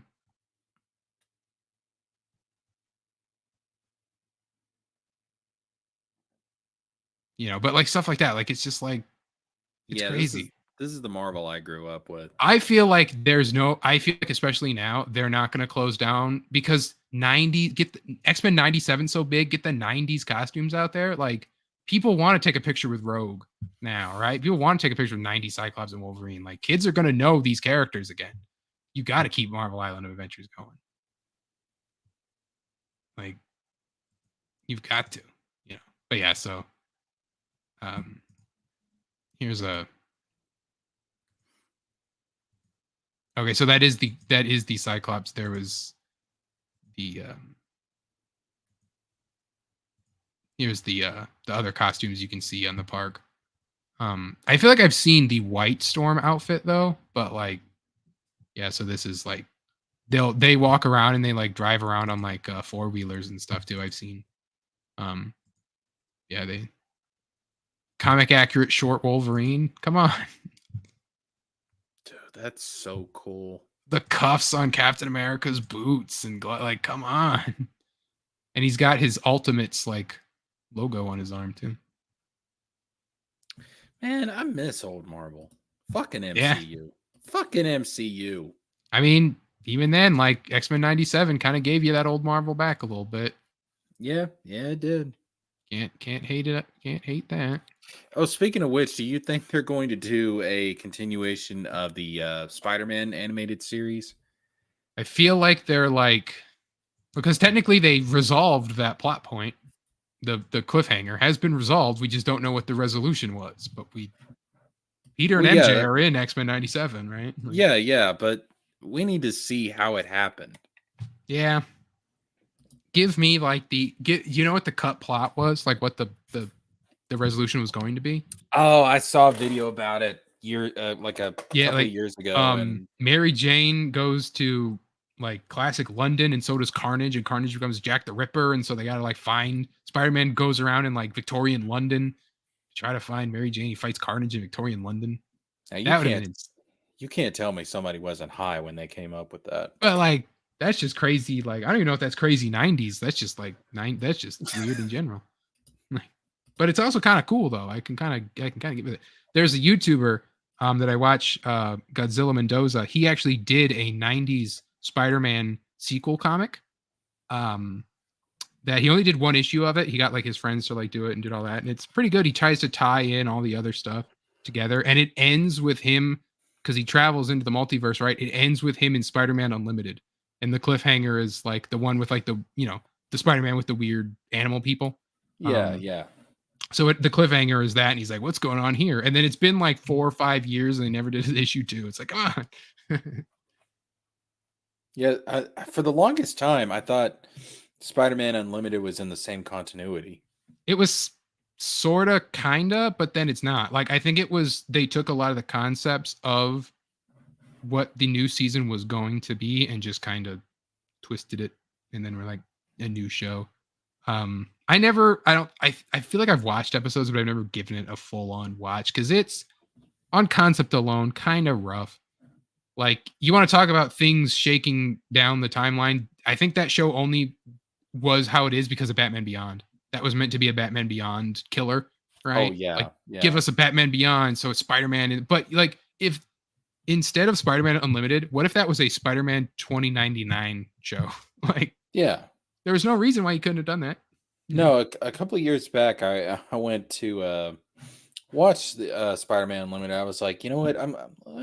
I remember this show. Let me check it out again. I couldn't get past the first couple of episodes. I was like, I forgot how weird this shit is. Yeah, it's like Goblin is a good guy. He's voiced by the voice of Spider-Man. Like, yeah, I'm just like, who then later plays Batman in the Batman. I'm just like, I've got other things to watch. This is just too weird. I mean, that's saying something because it's comic books, and comic books have some very weird storylines. But yeah, I was like, I'm not feeling this, man. I'm just not feeling this. But no, so speaking of weird comic book lines, I was talking about the Ultimate Universe earlier. Um I don't know about you, but like the Ultimate Universe when it first started was actually like my favorite line of comics. And then just as time went on, I don't know what happened to the Ultimate Universe. It just got so weird. Yeah. Have you seen the new Ultimate stuff? No, I haven't. So they're rebooting the Ultimates, right? Like they're redoing it. Yeah, Like I so heard about that. Yeah. fixing the timeline basically. Like the evil Reed Richards has remade the timeline. So Ultimate Spider-Man people really enjoy because it's Spider-Man who is married to Mary Jane and he has kids and he's still Spider-Man. And they're not doing what they've done to modern Spider-Man in the comics, which is everything but that. I don't know if you know what's happening to modern Spider-Man, like normal Here, 616 Spider-Man. here comes Mephisto to screw it all up. So like not even that. Like he goes into like another dimension / like coma or whatever. Mary Jane is just with another guy who has kids and who's apparently this great guy. Like if you bring up the name Paul to comic book Spider-Man fans, like they will be seething with rage because it's basically like Paul is this like written to be great guy. Mary Jane loves him and Spider-Man has nobody. And it's just like they're like, why'd you not do it, right? And then yeah, so then there's I've apparently also he's gonna get with like Peter might get with Betty, Brant, right? That might be a thing that they that do. was a thing in one of the old Yeah, so like they're Spider-Man. basically reigniting that. Like that was I think where one of the issues ended off recently. But anyway, so Ultimate Spider-Man though, they're like the whole point of that very first book was literally like fuck all that. Like there's like we're not like these guys over there at regular Marvel messing all that up. Like the guy who does Ultimate Marvel now is just like I'm getting put in charge of everything and I'm doing it. And so he's just literally like Ultimate Spider-Man. It's like here's everything. Here's married Spider-Man with MJ and kids and there's they did like variant covers that were all like parodies of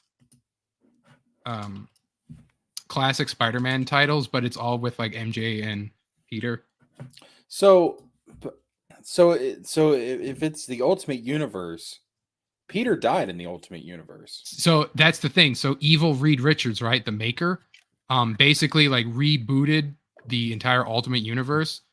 And because there's been like Ultimatum since then where they brought the Ultimate Universe stuff into 616 and they had like Miles is in there and they had, I thought they merged the universes. They're like they kind of realized like, hey, having a separate universe that we can do whatever we want in kind of a good idea. So they're just doing that. So yeah, here's like Ultimate Spider-Man #1. And it's just like just this alone, people were like, I'm sold. You got me. Like I don't need anything else. My man's finally happy. Like that's literally all it took, right? And there's other variant covers, like this one, and like there's one that parodies the MJ one that people had the issue with, where she sits on the couch waiting for Peter to come back. I mean, she's in that weird pose and her legs are all showing, right? And people didn't like that one. There's one they redo of that one, but I can't find. But it's basically like she's on the couch and then like the kids are there and Peter's there and it's like a nice like family picture. But anyway, so let me ask you this: in this new Ultimate Universe, Peter and Mary Jane are together. Is Quicksilver and Scarlet Witch still together? Well, I don't know how deep. I haven't fully gone into it, so I'm assuming all the bad stuff about Ultimates is cleared. Speaking of the bad stuff, not really bad. That shit was dog. That's so. Here's the thing, like that whole plot line. If they wanted to go with that plot line, I'm not against the plot line itself.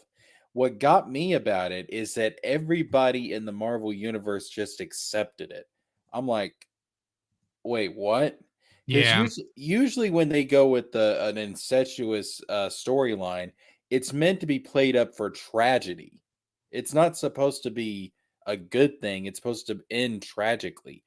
So the fact that everybody just accepted it, I'm like, What the hell's the message here? Like this is Here, I'm trying to get a good clean picture. So if you remember, one of the big things that Ultimate Comics changed that 616 went with, right? The MCU went with it too. Do you remember what that was? a lot of things because the MCU takes a lot from the Ultimate Universe. Yeah, but like the 616 used it too, right? It has to do with Nick Fury, right? Nick Fury was not black until the Ultimates, right? And then the Ultimates comes out, and then the MCU takes from it. So the new Ultimates has to kind of change things, flip things around, and make things better. So Nick Fury is back to being white in the new Ultimate Universe. Whoa! I never thought they would bring back this Nick Fury. And he's not Agents of S.H.I.E.L.D., he's Agent of Hand. So it's like the Hand, the ninjas, he's actually part of them or something. What? Like, I don't think the book's even out yet. They're like teasing it. And so they're doing this like white cover because that was the original like Nick Fury Agents of S.H.I.E.L.D. covers. There was like a couple that would have this white spy type look to it. So yeah. I never thought this Nick Fury would come back. Nope. It was like, especially in the Ultimate Universe, is the thing that invented Black Nick Fury. like literally, like the thing about it is that Ultimate Nick Fury was actually designed based off of Samuel L. Jackson. So when they went to do the MCU, they got Samuel L. Jackson to play Nick Fury. Yeah, I think that was so I've never been confirmed, but I think it's also that was a rights thing. Like I think Nick Fury was going to sue him, and then they were like he wanted to play it in the movie or something like that. Don't quote me on that, but I've heard that thrown around more than once. They also revealed Black Cat to be in the new Ultimate story. Is she hot? And she's actually going to be black. Interesting. Which even like EVS has pointed out, not bad. Not really like a bad kind of like idea, I guess. Like I don't think it's Felicia Hardy. It might be, but I mean, it's an alternate universe, so yeah.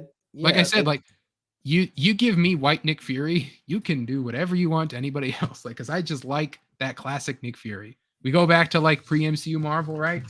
That was the Nick Fury that you saw in everything. You saw that in all those other shows. To be fair, like that Black Cat, she looks older though. So well, because Spider-Man is older, so they're like. Yeah. That's right.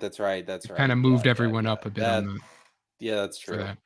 So yeah, I don't know. I don't think they're gonna have like a romance thing because if it's not Felicia Hardy and it's not Black Cat who's in love with the mask, all that stuff. So yeah, because I remember there was a comic book storyline where she found out that he was a teenager, and she threw up.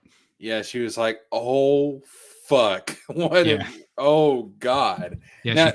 Now, see, Marvel, that's how you take a weird relationship and you make it tragic. You don't just have everybody just roll over and accept it. Well, and then like there was the point that where they dated, right? Like when Spider-Man aged up, and he was adult Spider-Man. They did date. Like she gave him the black suit that he gets after he gets rid of the Venom suit, right? He still wears a black suit because she gave it to him because she liked the black suit on him. But even then, she never liked Peter. She liked Spider-Man. I think she's changed that now because I know there was a point during that whole Spider-Man's in a coma thing where Peter or Black Cat and MJ go on like an adventure together and have a whole like plot with each other.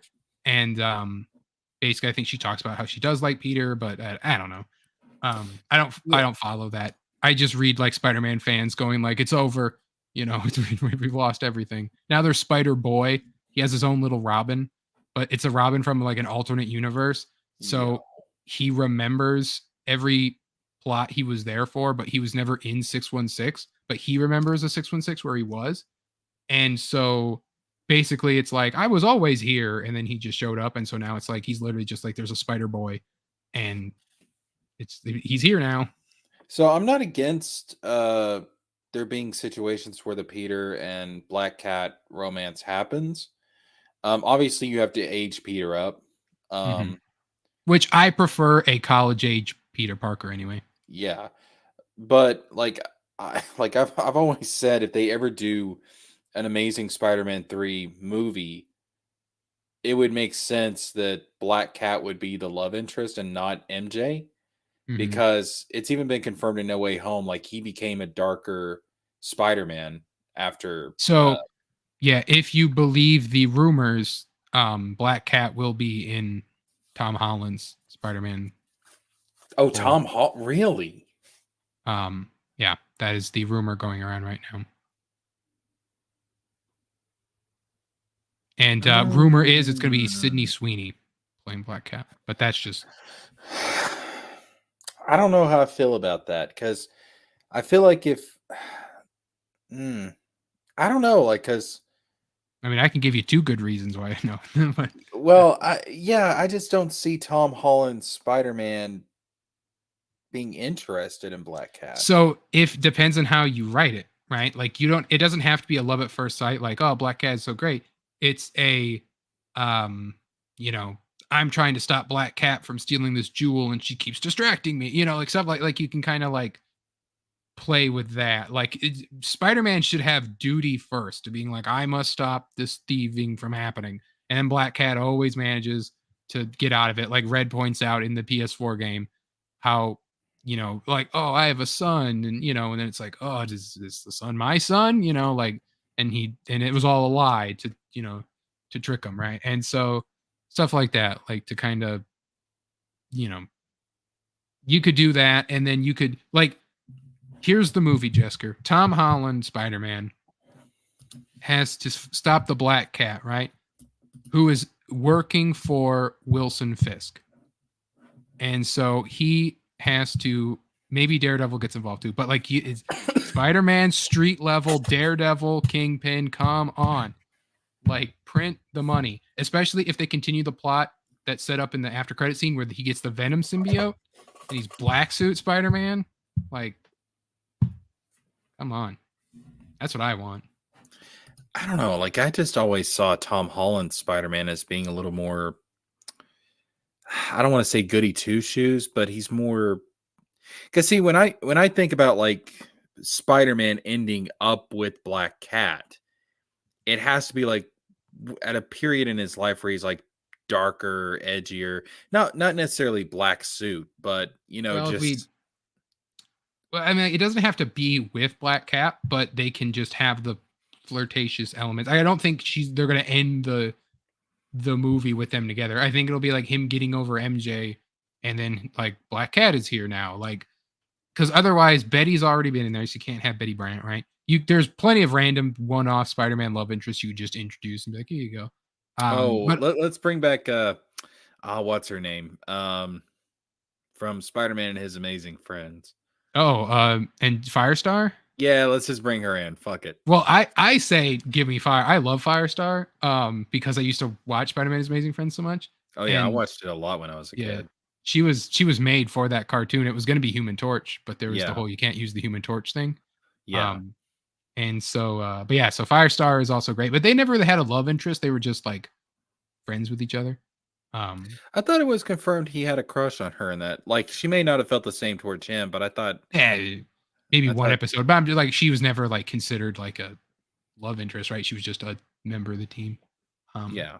I just liked how they made her a mutant that too. I thought that was such a cool like character thing where it's like, yeah, she's a mutant and she goes to the X-Men and all that stuff. And you got to see Spider-Man interacting with the X-Men in that show, and you know, that was just that's something I got to rewatch is Firestar. Yeah, Firestar and the rest of the New Warriors, so underrated. But yeah, so you know, give me Firestar in MCU. It'll never happen, but you know, it'd be cool. That's another thing in the Ultimates comics that was, I remember people talking about that was cool. And like the finale of the Ultimate Spider-Man original is like all the Sinister Six pulling up to Peter's house, and they're like, yeah, we're gonna kill you. And then like Iceman and Human Torch are there because they were hanging out with Peter, and then they're like, all right, let's go. And then they all like suit, and the like Iceman goes ice and Human Torch goes flame on, and it's like, all right, let's go. Like, let's fight. So they all fight. They were like, yo, let's do this, dog. like we're not gonna let you kill Peter. They were like, we're here, let's go. And so it's just like, yeah, like that's I like that friendship. I like they were like, oh, you want to pull up, do you? Well, pull up we will. Say I do. Yeah, like I want Human Torch and Spider-Man to be friends in the MCU. Like, give me that. Like Yeah. the Neversoft Spider-Man game, how you can go to the Baxter building, and if you do it on what if mode, Human Torch actually shows up and you talk for a little bit. Yeah, I remember too in Ultimate Spider-Man the video game, Human Torch was in there. Yeah, he's in there too. Like, I want, like, the Baxter building at least is coming because it's in the Insomniac. It's in Spider-Man 2. The rumblings of the Baxter building. That was so cool to find, because you're not meant to find that, really. There's nothing that points you to that. But if you go up to the what used to be Fisk Tower, if you run all the way up to the top, they're painting a giant white 4 on the top of it. And it's just like, let's fucking go. Like, Fantastic Four game? it might be a game, or it's just more world building, but I just want like Human Torch to just show up for like a side quest or something where he's just there. Like, hey, it's Human Torch, Fantastic Four. Like, it's just like, I just love Fantastic Four stuff, and I love cameos in other superhero games. Like, do you know in the Ghost Rider game that was made for the movie? I didn't even know there was a Ghost Rider. It's a Ghost Rider game. It plays like God of War, like original God of War, where you whip the chains around and you do all that. It also has like driving sections where you go on rails driving on the motorcycle. You can whip demons with your chain and all that. You beat that game, you unlock New Game Plus, where you can play through the whole game as Blade. Yo, that's crazy. Like, for no reason. It's just like, here you go. I had no idea this shit even existed. Yeah, it's for the PS2, I believe is what it's like. Because everything is on the PS2. But yeah, PS2 had everything. PS2 is the greatest video game console ever made. But yeah, so there was that Ghost Rider game, that happened. Like the Punisher game has Iron Man in it because you go to Stark Tower, Yo, Iron Man is there. Like, those superhero, I miss. We talk about what we miss. Movie tie-in games. Yes, they don't exist anymore. Well, game development got so damn expensive. Because there's games out here that are costing more than movies to make. That's crazy. But I feel like the entire industry forgot you don't have to develop games that are that fucking intensive. Yeah. I was bringing up Square Enix earlier, like how they're having issues. I feel like this is one of the things that Square Enix doesn't understand. Like, dog, you don't have to make these games so expensive to develop. It's like, come on. Like, Final Fantasy 16 and Final Fantasy 7 Rebirth actually sold very well. But according to the latest reports, like, Square was disappointed with how well they sold. And I'm like, well, then stop making. It's a Red says movie games were rarely good. A few diamonds and a massive pile of crap. That is true. However, you were able to pick up and play a game based on any movie that came out. Yeah. Like, I played the Robots game back in the day. I remember playing the Robots game. Like, where's there's no, like, the last movie tie-in game we got was that crappy Kong one. Like, and that has the spirit of a movie tie-in game by being complete ass, but still, like, imagine a Deadpool and Wolverine movie tie-in game being out right now. Like, where it's like you could play as like both of us. Something like, it would be so cool. And like, there's been some good movie tie-in games. Like X2 Wolverine Revenge was sort of not a movie tie-in game. It was meant to just be a Wolverine game. And then they put the X2 on the front of it. That's a good one. The best movie tie-in game of all time, especially compared to how crap the movie was, X-Men Origins Wolverine. That game is amazing. That because the movie actually got delayed. So they had more time to work on the game. So they're like, all right, let's just polish the game, make it look nice, and then play nice and all this. And it's our mature game. You can cut people up and you can do bloody and all this. Hugh Jackman plays Wolverine. Like, what more do you need? And that's what everyone's going to look at when Insomniac's game comes out. Spider-Man 1 and Spider-Man 2, right? Spider-Man 3 sucked, but like Spider-Man 1, Spider-Man 2 movie tie-in games, they're good. The MCU games have their like moments, like Iron Man. I played Iron Man 1. I have Iron Man 1 to play too, but it's like Iron Man's complicated to make a game around. You can do a lot, and I have to play the Thor one. I got to get the Thor one to play it. X-Men Origins was the good God of War games, but with Wolverine. Yeah, like I said, like Ghost Rider is a lot like God of War. X-Men Origins. Oh, dude, there were so many God of War clones back in the day. I remember the adage I have is if you're making a superhero game in general, copy a game that works and just do that.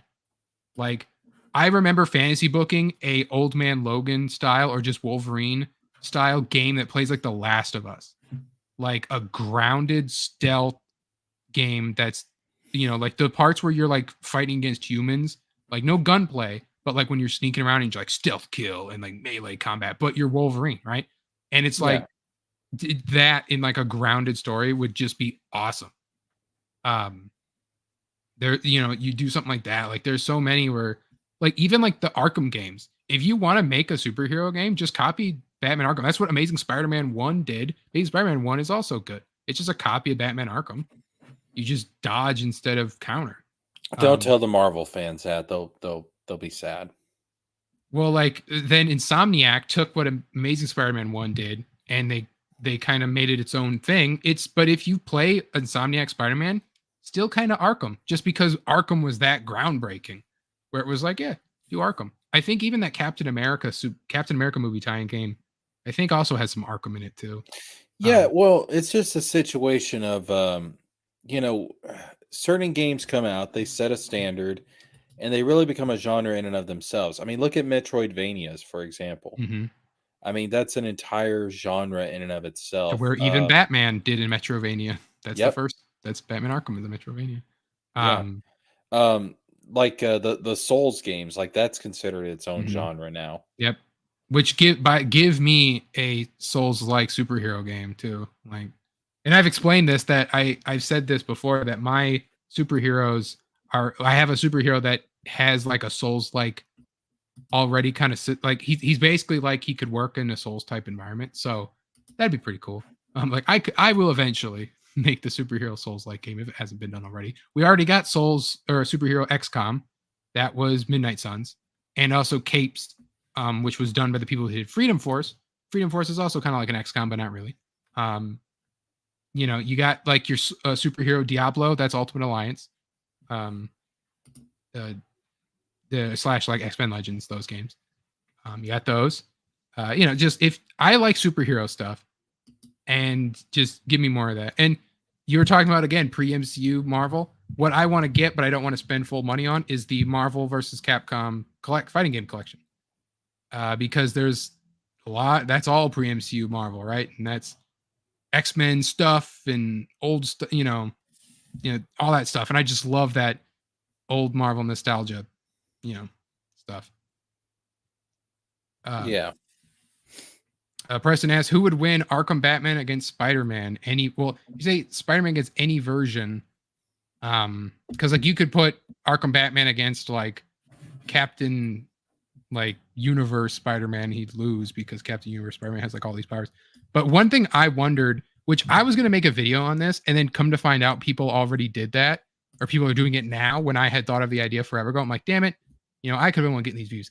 But doing a series where it's like you take Arkham Knight Batman and you put him into Insomniac Spider-Man, and can he solve the Devil's Breath plague, right? And beat Doc Ock. You take Insomniac Spider-Man and put him in Arkham Knight. Can he stop Scarecrow's Cloudburst? And kind of thinking on that of like how that would go, and all that. And like I said, people have already did those videos now anyway. So I'm like, man, that would have been fun. Yeah, I think Arkham Batman could probably stop Doc Ock. Yeah. So the plot of Insomniac 1, right, is Spider-Man 1, so he would go crazy because of his neural thing, which would happen regardless of Peter anyway. And then he would release the Devil's Breath onto New York, which would happen regardless of Peter. So it's really, Batman would have to either stop that from happening, which if he doesn't know what's going to happen, he wouldn't be able to. And then he would have to stop the Sinister Six and get the cure for the Devil's Breath released, right? Yeah. So Yeah, it would be whether or not he could stop Rhino, Scorpion, Mr. Negative, Shocker, Electro, and Vulture. And yeah, whether or not he'd be able to do that, which, if it's Arkham Knight Batman without the Batmobile, because no Batmobile. Arkham Knight Batman without the Batmobile.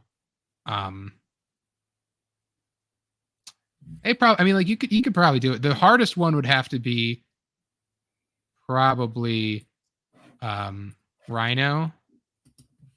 Maybe probably Electro, just because if he gets shocked at all, he's dead. Yeah, he could do it, but I mean, it's going to be far from easy. I mean, he'd have all of the tools Peter does. So he'd have all of the Oscorp stations, which Peter doesn't use them in the story, but you could argue that he could, right? Yeah. There is Yeah, that. I mean, and the thing is, like, Batman may Peter doesn't think to use them, but Batman might. Yeah. So there's a whole station where he deals with electricity. So, so that's a lie. Peter does use that. He uses one of those stations to get the antitoxin when he gets poisoned by Scorpion. So he does use that. One of the stations. That he does do that. So that sets the precedent that all of those stations are usable in the story. So Batman would have all of the Oscorp science stations to use, which the lightning one would be the one where he could be like, I can outfit my suit to absorb the blah, blah, blah, blah, blah, and do whatever with that. So that's possible. So I'd say, especially if you give him all of what's on his belt, so everything that Batman Arkham can pull out of nowhere, right? Besides the Batmobile, but he can pull out his electrical charge and his hack, thing and all that. Like he could hack Ock's claws, probably his tentacles, like Spider-Man does in No Way Home. So then if you put Insomniac Spider-Man into Arkham Knight, Arkham Knight wouldn't care about him, but we'll just say for the sake of argument that he does because Scarecrow wants to do his plan. So it's, I just picture Jason Todd being the shit out of Peter, and he's just like, "You abandoned me," and Peter's like, "I don't know who you are." Yeah, it's the Thanos. I don't even know who you are. No, Insomniac Peter would sit and talk with Jason. Probably just be like, "Yeah, I get that, bro. I know that feel, bro." And they do like the Wojak hug. I know that feel, bro. No, so he would have to. He would find out right away. Spider-Man would find the militia right away, so he would know, like, okay, Arkham Knight is working with Scarecrow. I got to find out where they are. If we give him Batman's tech, as like he gets the Bat computer, he gets the clock tower, he gets the studios, he gets the Batmobile. Easily Spider-Man would take it. If he doesn't get, like, you need the Batmobile to blow up the Cloudburst. So if he didn't get to that point, he could still stop Scarecrow because he's not infected with the Joker blood. Batman loses a lot of the time because he's infected with Joker's blood. So yeah. So I guess if they were to swap, then they would both probably win. Batman would have the harder time though. Yeah, I agree with that. Preston asked about Adam West Batman versus Tom Spider-Man. Well, Tom Spider-Man because he has super strength, and Adam West Batman isn't known for being like Bat God, prep time, all that stuff. He's just a man, so he'd get pummeled if it was like a fight to the death. Spider-Man has super strength. Yeah, Adam West Batman, and don't get me wrong, I like the Adam West series, but the Adam West Batman is compared to all the other iterations of Batman, low tier. Yeah, easy as that. Like he is probably the lowest tier if you were to put him against, like, even like the Lego Batmans have cartoon physics that can, like, Adam West Batman punches, his gadgets are all antiquated and all that. Bat nipples is not Preston, even bat nipples. Yes, that is the George Clooney Batman. That is not the Adam West Batman. George Clooney Batman would not win in a fight with Spider-Man either, because so you're saying bat nipples is higher than Adam West Batman? Probably if you Yeah, look at, like- I would have to rewatch Batman and Robin, but his tools that he has at his disposal are better, and his armor, especially, he's actually armored with rubber, whereas Adam West Batman just has cloth. I think no, yeah, George Clooney Batman would beat Adam West Batman. Yeah. Yeah. Yeah. Yeah, Summer Swan says, I watch a movie, enjoy it or don't enjoy it, go home and forget it. Like, you don't just sit here and talk about every single thing about it.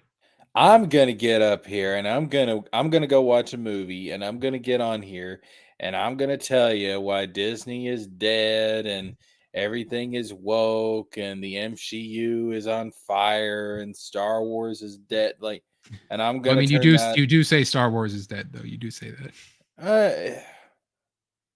It's on life. Star Wars is not dead, but you wish it was. It's on life support. There's sometimes that I think, well, we might need to old yeller this bitch. 2 in the heart, 1 in the head. Yeah. I just rewatched Deadpool 3. Let's move on. I like the rants, but I did promise another story, and that is that Assassin's Creed Shadows got delayed. This is the official word out of Ubisoft. Do we think this is for the controversy or it's like actual? Well, I have an article about the context from a insider, so we'll read this first. Assassin's Creed Shadows, dream project of us, bringing the series to Field Japan, blah blah blah blah blah. Ambition.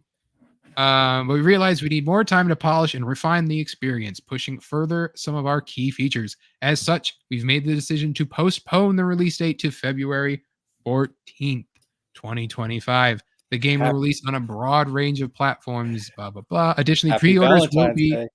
Happy Valentine's Day. Pre-orders will be refunded, and all future pre-orders will be granted the first expansion for free. So not only if you did buy it, you'll get your money back, but if you pre-order it now, you'll get the first DLC for free. The last time I can think they did that was when Assassin's Creed Unity got its first DLC, or its only DLC, for free, because that game was awful at launch. Oh man, now you want to hear a joke? Assassin's Creed Unity. Now Assassin's Creed Unity is good now. I've only ever played it post-patch. No one cares about it post-patch. No, but it's got post-patch, man. Assassin's Creed Unity post. We'll get it. Hold on, we got to. The damage was already done. It was too late. Understand this decision will come as disappointing news, especially those who have waited patiently for Assassin's Creed Future Japan, blah, blah, blah, blah. And so then there is this article, exclusive context around the Assassin's Creed Shadows delay. This is from Insider Gaming. Ubisoft announced game was delayed to polish and refine the experience. In its earnings update, the company further claimed that the delay was due to the learning from the Star Wars Outlaws release. Both claims are true, but beyond a few short words, internally developers have been pushing for a delay for the best part of a few months, which had fallen on deaf ears until the release of Outlaws. Yves Guillemot pointed out in an internal memo that Star Wars Outlaws internal sales proved softer than expected. With Guillemot pointing out that critics rated the game at 76 out of 100 on Metacritic. I think it's important to note that the user score is far lower at 5.4 out of 10. Although I wasn't given the figure on what Ubisoft anticipated Outlaws to sell within its first month, the game was just surpassed 1 million units sold at the start of writing. The performance has seemingly caused alarm bells to ring at headquarters, which not only led to the approval of Assassin's Creed Shadows being delayed to Q1 2025, but to finally putting games back on Steam, of course, that every Ubisoft team has been pushing for years. So why was Shadows delayed? It's a complicated question without a single answer, but it boils down to strict developmental timeline at polishing and addressing the Japanese community's cultural and historical accuracy concerns. Talking about Yasuke, blah, blah, blah. There are issues that have been caught internally before the game's reveal, especially given Ubisoft's strict asset approval process. As for how these issues fell on the cracks, I'm told that historical experts were brought onto the project much later than usual for a project of this magnitude, and that miscommunication between teams and cutting corners when it came to the approval process of assets to meet deadlines were also at play. As for the game's polish and issues, the bugs are pretty self-explanatory. So basically, Star Wars Outlaws. We're talking again about the ripple effect. Star Wars Outlaws didn't sell what they wanted, and didn't get reviewed as much as they wanted. The Shadows right now is a buggy mess and has a whole lot of controversy. They're just like, kick it down the road. We'll see what I'm gonna be will come what honest may. with you. There's times where I'm still kind of stunned that Ubisoft still exists. I mean, so controversial opinion. I like Ubisoft. I did like them at one point. So I'm the big, like, I've been called out by a certain dragon who is not watching, but that I simp for bad Assassin's Creeds, and Oh I my cannot argue. God. I You're can't one argue of that. those people. I can't argue that fact. The problem is he never fully said which one was the bad one, because I will talk to death about how much I love Black Flag. I would. Whoa. Black Flag is not a bad one, though. Exactly. But some people are like AC1 to Revelations purists. And Whoa, wait a minute. Hold up now. Accept no other god but that. If there's people out there saying that Black Flag is one of the bad ones, well, some people out there are really dumb, stupid motherfuckers. I need know. to keep their motherfucking mouth shut. I know of at least one YouTuber who I used to enjoy, but has since gone, who actually invented the term Iron Age that we detractors now fight against. Razor Fist said that Assassin's Creed Black Flag sucked and that everyone was just pretending it was good. He can burn in hell. And buy Ghost of the Badlands wherever crappy books are sold.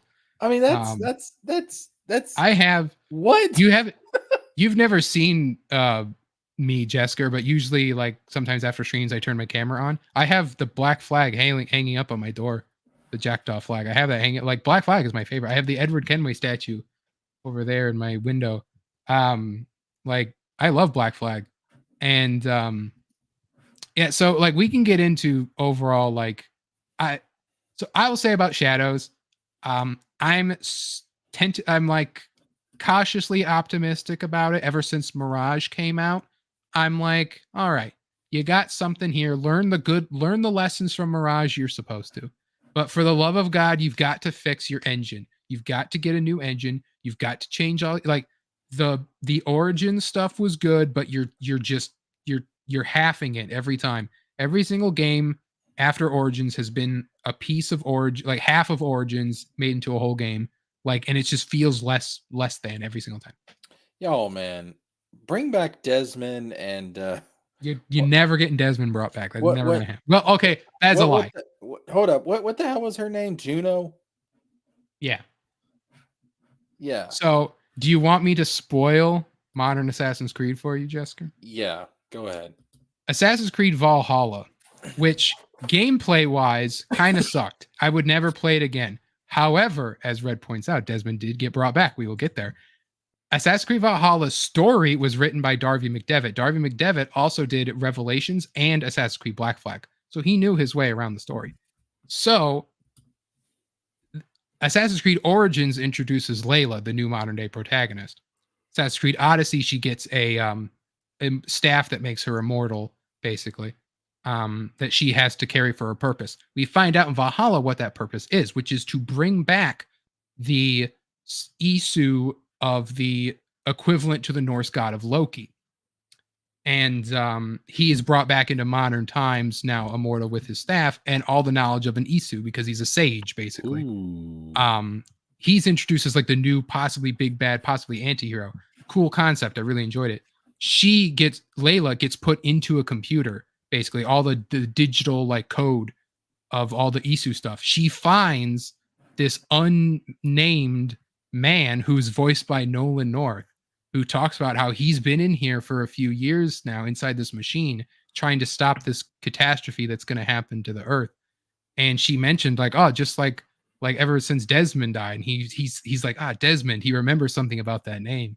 And then that's all you kind of get. So the game ends with her standing with him, and they both become like these beings of light and code next to a tree that looks like the calculations and all that. Because as was pointed out in I think like AC2 or Revelations, that Desmond had to find his Eve, because you got to find your Eve, Desmond. And so he literally, they do the Adam and Eve thing again, and they bring in the story, like they tie it back in. Juno could see the future. She tells Desmond, someone's going to walk with you through the veil, but she lies beyond our sight, because it happened after Juno was dead. It like tied it all back together. Wait, Juno's dead? Yeah, Juno's dead. So as What? Red points out, Whoa! Juno dies in a comic book. Fuck! Fuck! No, that's stupid. That's dumb. So- She was the big bad. So the whole plot they set up in those games, and it's like, oh, Juno's coming back. Juno is like killed by Desmond's son. Desmond has a son. Oh my god! Desmond's son is actually a sage. So he actually is. He has the Isu memories and Wait, stuff. who's right? his mom? I don't know if they say. I don't know if it's anyone important. Yeah. Is Swarm that not points his? out- Is that not his Eve? No, just because the Eve was like, I think it was like at the time it meant nothing, or it meant whatever. But even like someone lies within your, she lies not within our sight was meant to be the Lucy or whatever, the girl that he kills, like the girl that you stab. It was meant to be about that girl, but still, like people were just like trying to pull it all back together. Like, oh my god. Yeah. So Juno's been dead for almost 10 years in the comics. So they didn't kill her in a game. Nope. If you play all the games all the way through, she's never brought up after like Unity, or no, Syndicate. Never brought up after Syndicate. Okay. Does that not like piss you off because you feel like you've invested yourself into this villain? So I played the games out of order. I played 3, 4, and Origins. And then I went backwards from then. So I didn't play the Ezio trilogy until like Quarantine, and I didn't play AC1 until before Mirage came out. Like I played them all ass backwards. Dude, that is so. See, Origins was meant to be like a reboot, basically, of the franchise. So they just wrote off Juno in the comics, and they were like, we're moving on from that. And they didn't even have like a proper modern day story until the Valhalla kind of set it all up, which people like Red's giving Valhalla crap. And like I said, Valhalla has some crap, but Valhalla made a point to reference every single Assassin's Creed game that came out before it. And I thought that was cool. So, okay, this is what I don't understand. You set up this whole plot from the very beginning about the Isu. You have Desmond's ancestors. You have Juno coming back. It's like, oh shit, Juno's here. Like she's gonna try and enslave humanity, and they just drop it. Yeah. Well, I mean, they did. Yeah, they dropped it. And not only that, but it's revealed in Valhalla that the Earth is still going to die. Desmond just moved the timetable down, but otherwise, like the machine he activated that killed him actually like made the apocalypse still kind of happen. That's why Layla gets put into the machine, because she has to find a way to turn it off, basically. And they still haven't turned it off. So Desmond died for nothing because Juno didn't. She got killed in the comic, so Desmond just died for nothing. Do you see now why this series infuriates me? They wasted my fucking time and money. But that's the other thing, is to me, Assassin's Creed isn't about the modern day plot. I never liked the modern day plot because I started with 3, where the modern day plot was like just like, Desmond's doing whatever, who cares? And then 4, the modern day plot was complete terrible in 4. Yeah, but see, I started with 1. I know. So I mean, to me, it's like I feel like I'm like legitimately angry right now. Like I spent all that time and money, and they just said, "Well, we don't care about you." Well, I think also they changed owners, or they changed you know what? runners. I really hope Ubisoft fucking goes bankrupt. Like, I'm not even joking. Like, I like that legitimately, like that right there pisses me off. That would be like if we spent like 3 or 4 games going on about Xehanort, and then we get to 3 and it's like, oh, Xehanort died in a fucking comic book. He It's died. like Exactly. It's exactly what happened. What the fuck? Yep. I've seen many people play through Assassin's Creed for the first time and they get to that point where it's just like, yep, we're like, you excited about Juno? Yeah, well, it's gone. Like, Dude, it's like I a will. scene from Ted. I'm going to Yeah, be but they got completely him. honest with you. I'm going to be completely real. I am like I want Ubisoft to fucking burn at this point. Like just crash and like that right there pisses me off. That you Well, I do mean, it not happened you do, 10 years. It happened 10 years ago. it doesn't Like, matter. You don't have me invest money and time into your story and then you just drop it because you and basically gave me the middle finger and my intelligence is not going to be insulted like that. As far as I will never buy a Ubisoft product again. That is an yeah, insane that's betrayal of Ubisoft trust. is already kind of they're struggling. They're I struggling at hope the I moment. hope I hope Ubisoft burns to the fucking ground financially. Nah, Seriously that I'm like yo, like like, fuck this just wait till company. I tell you about all the sex scandals they had during during the time too. I almost don't even care. Like That's I'm I can forgive sexual harassment, but I draw the line at dropped story lines, no, like botch storylines. what's the point? There was no point. There was going to be a point, and then they decided not to do the point because you talk about ripple effects, right? AC Unity was so bad they rebooted the whole franchise after Syndicate because they already made Syndicate, but they're like, we're done after saying we're taking 2 years off. They took those 2 years to kill Juno and move on. Yo, And they restarted. listen, Ubisoft can burn in a devil's hell for all I care. Like that is actually so I'm Jessica's folks, over here shaking. He's shaking I'm just mad. telling you right now, this week there might be a fucking rant about Ubisoft coming out on my channel cuz I'm like legitimately just fucking flabbergasted. How in the hell do you spend what was it? Assassin's Creed 1, 2, Revelations, Mhm. But she's 3, like, really, it's 3 is when it kind of all got going. and you And spend all four that Rogue, time. Unity, and Syndicate all kind of just dropped the hint that she's coming back. You spend all that time, all those games, and then you just drop it. Well, you can also kind of tell that they didn't know what they were because, like, I think it's Assassin's Creed Rogue.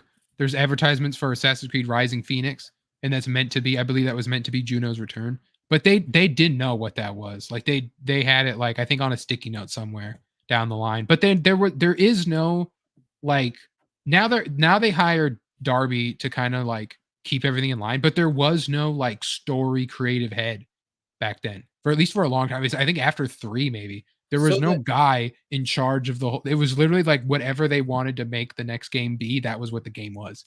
And okay, then it's even sort of like that now. Like they'll bring in Darby as a consultant, but only because like they were working with Basim, who he created for Valhalla, which is the Loki sage. Um, they created him in Valhalla, so his spinoff is Mirage, his prequel spinoff is in Mirage, and so they brought him in for that.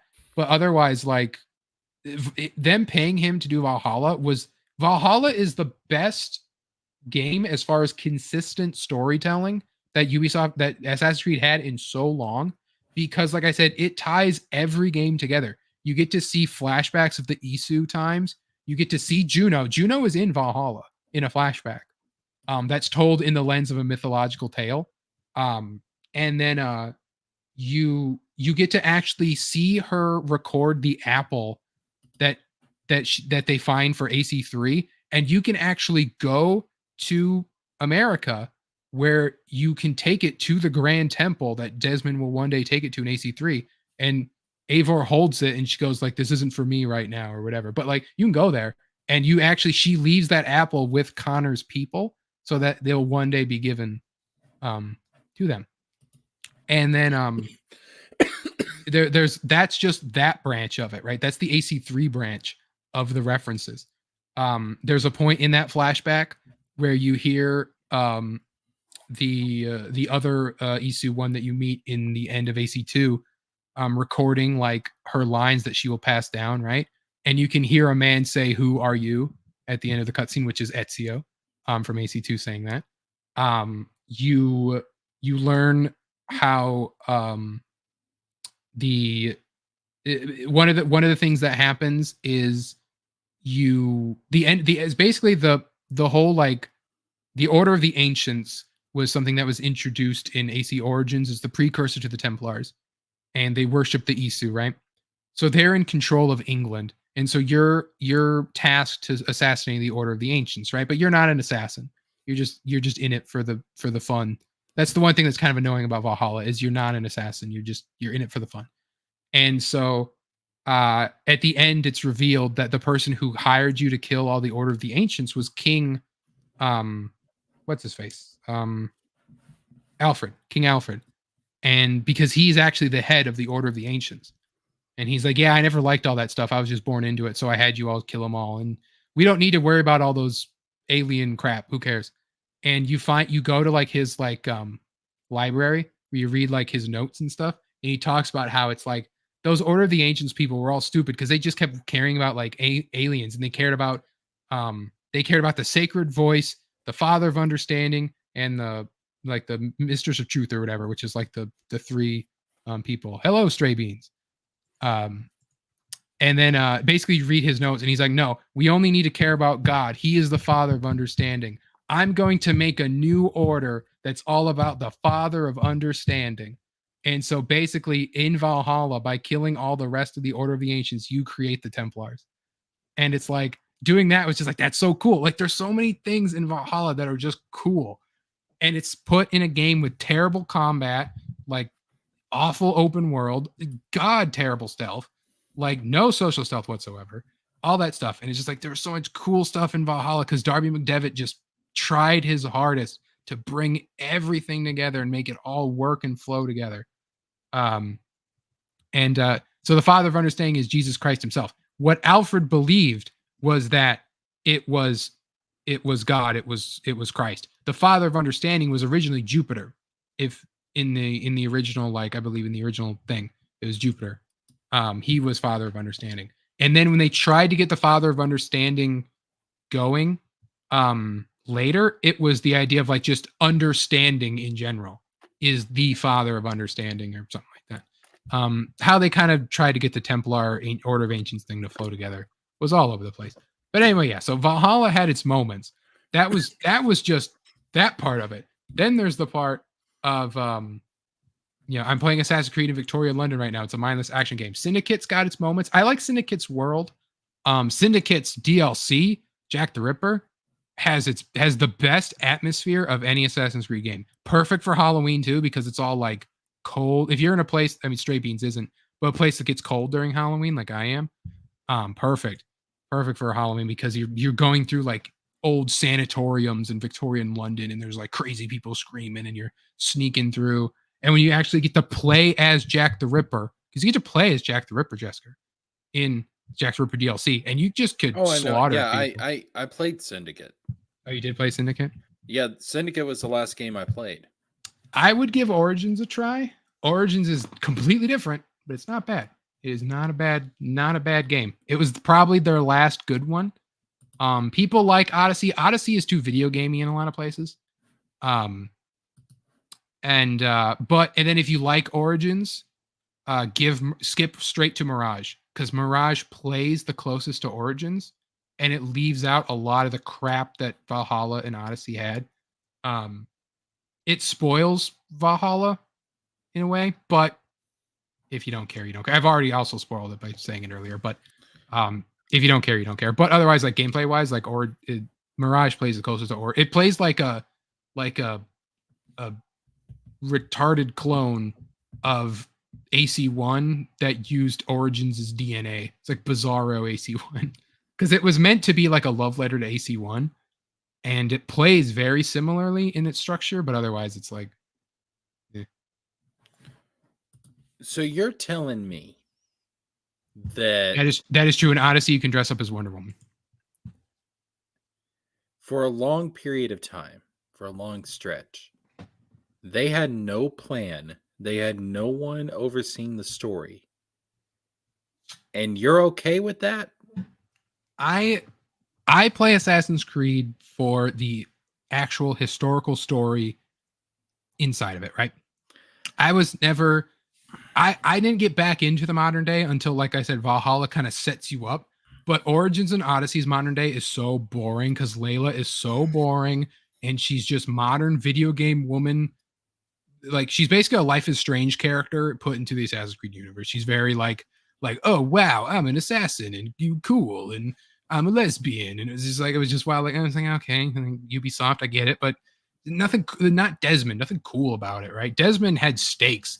Layla's just, yay, assassin and stuff and all that stuff. Yeah, the AC story concluded after 3. As we explained earlier, it did not. It did, but it didn't. They were setting up Juno being a big, huge thing, and as Jesker is now burning into his flesh, that they did not. They dropped it in a comic. I played Assassin's Creed, one, because I'm a lover of history, but also I loved how it was all interwoven in a larger narrative that was the modern story. And to me, if you try to separate those two things, then you've lost what made Assassin's Creed. Because there was a through line of like the history of the battle between the Templars and the Assassins and the Isu, and it was all like creating its own narrative, a larger narrative over the individual historical narratives. And if you don't have that as the backdrop, it takes away part of what makes it interesting. Hello, Dragon Fun. You are a new person to me. Yeah, so like I said, so that's the other thing with a lot of other games after 3. You lose the you lose the connection between modern day and the historical setting you're in. Because it became like MacGuffin, where it's like, well, we need to find this thing. Let's figure out where this thing is. They, like, all games took the AC3 formula of like, we don't know where this is. Go back in time and find out where it is. And there wasn't like you need to learn this type of combat. You need to learn this, Desmond. You need to learn that. There wasn't any of that. Especially once Desmond was gone, you got a new protagonist every time. 4 and Rogue had a new person. Syndicate and Unity had a new person. So that's 4 games in a row with 4 new people that you're playing as. So then what's the anchor? The modern day. What's the anchor? The anchor for the modern day was Juno. So the AC4 was learning about the sages, right? You were learning about what a sage was, right? And then you find out that the IT guy was actually trying to bring Juno back to life, right? So that's what you're finding out, because you're like, he was like the reincarnation of her Juno's love, husband. Yeah. And that's like sages in general for a time, until Valhalla introduced the idea of other Isu also being sages. Oh, fuck me. That's what I was saying. Like, so that's what your character in AC Valhalla is Odin, the Isu Odin, reincarnated as a woman. Reincarnation of Odin, dog. Yo. And what are we doing? You introduce it's a fun guessing game, because there's other sages of the other characters. They just don't tell you that you have to kind of figure out themselves. Some of them are obvious, but other ones they're just like, who's that? And it's like, yes, it is. It was a cool thing. It was Darby's way of trying to explain why you can play as both a boy and a girl, because that was something they introduced in AC Odyssey, where the idea was that the DNA was so old they couldn't tell whether or not it was Alexios's DNA or Cassandra's. Oh, that's dumb. It was like, well, we don't know, so here's the calculations of either way it could have gone. So then in Valhalla, because you're a sage, you have both male DNA and female DNA. So the Animus is like, I don't know. And so basically, if you play the default way in the modern or in the Viking time, you're a girl all the time. Only when you play through the memories of this Isu Odin will you play as a guy, which I thought was cool. And then you play through these Isu memories as if they're mythological stories, but because that's what Eivor perceives them as. It's like, oh, this is Odin and frost giants and Loki and Thor and all that stuff.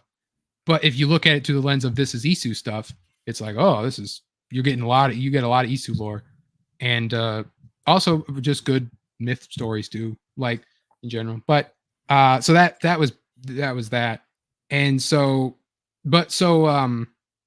AC Rogue was just nothing. There was the modern day for that was nothing. It was just Templar stuff, Templar plots, and then AC Unity was I don't remember what that one was, but that didn't have much in there.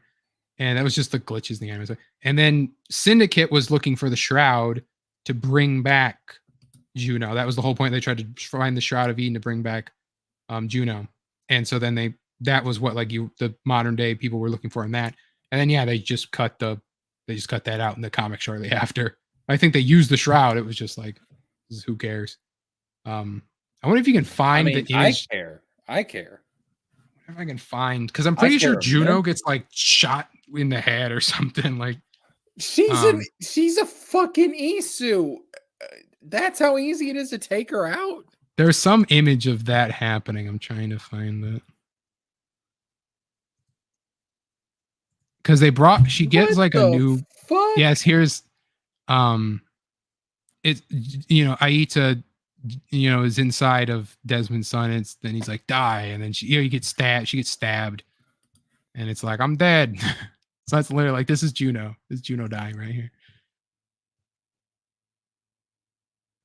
I'm fucking sick to my fucking stomach. That is not what you do with your main villain.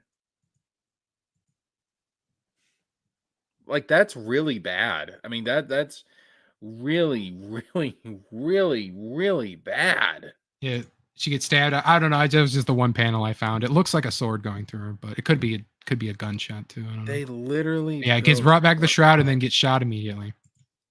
Those bastards lied to me. It was just literally like, we solved the problem's dead, goodbye. What? And that's the other thing. What is Assassin's Creed building up to now? Like what's the Valhalla built up the idea of this Loki Isu who has machinations of his own, who is now immortal and has his wife inside of a staff that's keeping him immortal. And we're basically like, we have this we're building up to that, right? And he's looking for his children. He's looking for Hel, Jormungandr, and Fenrir. And we don't know what that meant. Like, he's just saying, like, I'm looking for my children. And then he's going to use the assassins for his own gain in some way. And then Mirage comes out, and we see how Bassam, who's the reincarnation of Loki, basically gets taken over by Loki. That's the plot of the game. But we still don't know what's happening, right? Like, we just don't know. And so there is no modern day plot as of Mirage. There's nothing that we have as YouTubers that used to be together and then broke up pointed out, pointing at the WrestleMania sign, right? You just like, they were pointing to it, and it's coming. The idea is that the planet is still going down. Like, there's still some catastrophe coming to the planet, and Loki is off doing his own thing, and he has his own machinations and all of the knowledge of an Isu, right? Like, all of it. And with a staff of Eden that could do who knows what, and the ability to just be like, yeah, I remember that there was this like ancient weapon over here. You play as Loki in Mirage, completely dumb. No, it is not Red. You play as Bassam. In Mirage, right? Plays Bassam. Loki does not come in to Mirage until the very end of the game, when you can't even play as him anymore because the game ends. So, what is there in Assassin's Creed now to bring back a fan of the original stuff? So, a lot of it is so like Mirage, right? Is a lot of gameplay. Like we tried our hardest to be like AC1 with the tools we were given, right? If we're looking at Story-wise. Assassin's story wise, Yeah. nothing. Everything is resolved and done. So why should I give a fuck? You don't have to. That's just there is no. We don't know what the plot is for Shadows, and then Hexe is after, which we can get into Hexe. So Shadows, we don't know what's going on with that. We don't know how that connects to Loki's plot, if at all. Loki might have been dropped for all we know. We don't know. So, dude, that's ridiculous. There, So, there might just be no connection to any of these stories anymore whatsoever. Then what's the point? Playing through history. That's it. That's all they've said that they wanted to do. Then what's the point of the Assassins, of the Templars? Like, what's the point? Well, because if we're talking just make a game where you play as George Washington. I mean, just make History Simulator. So, there used to be a rule that they kind of broke multiple times, but don't play as historical figures. So then in Assassin's Creed Shadows, you can play as a historical figure. Like, so the franchise is basically dead. I mean, it's still Assassin's Creed is the only game that pulls money still.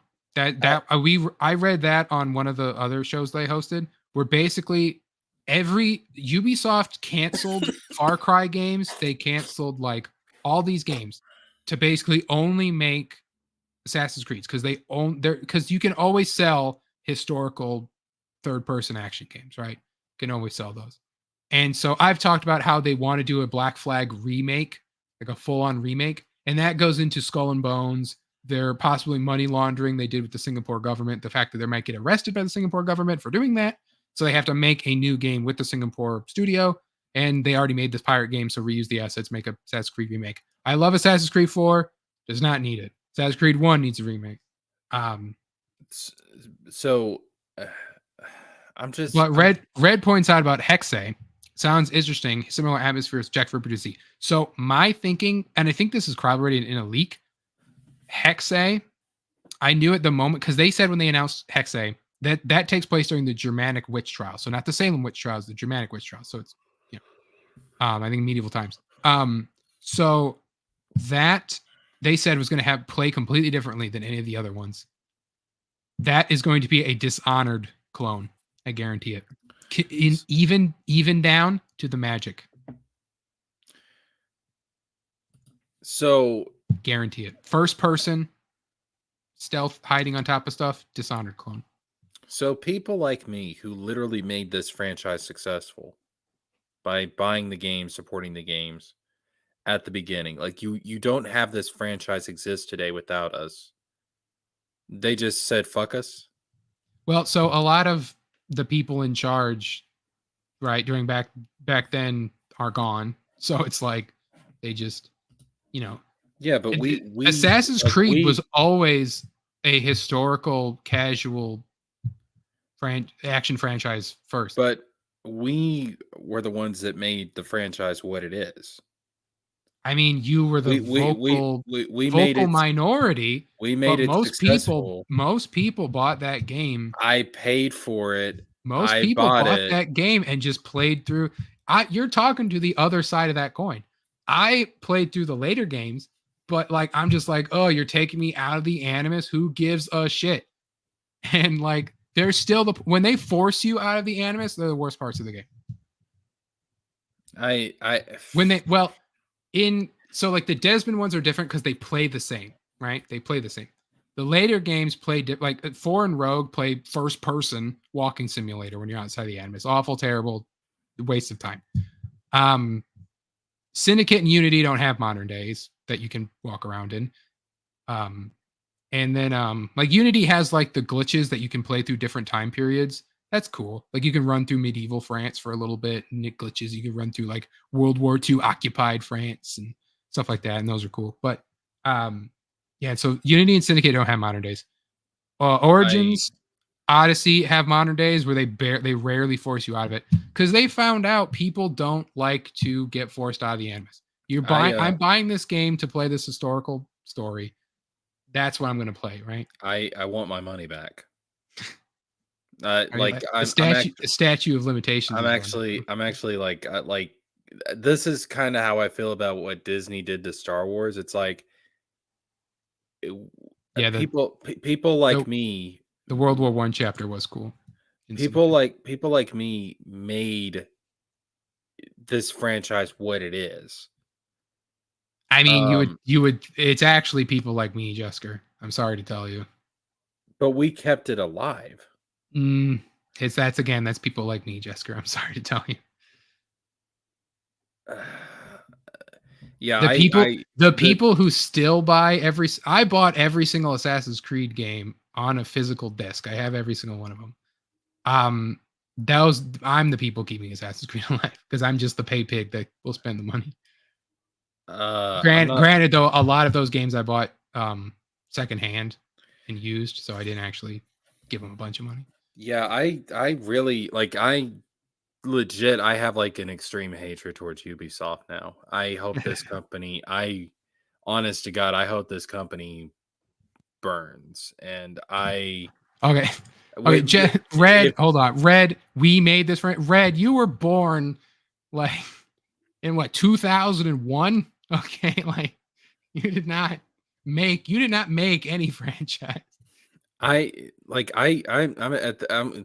at this point when the news pops up that Ubisoft has gone bankrupt and they're having to close, I am going to be very happy.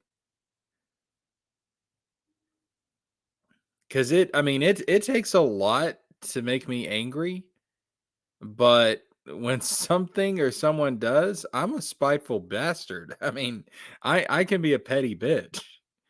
And I hope this company fucking rots. So let's look here at the so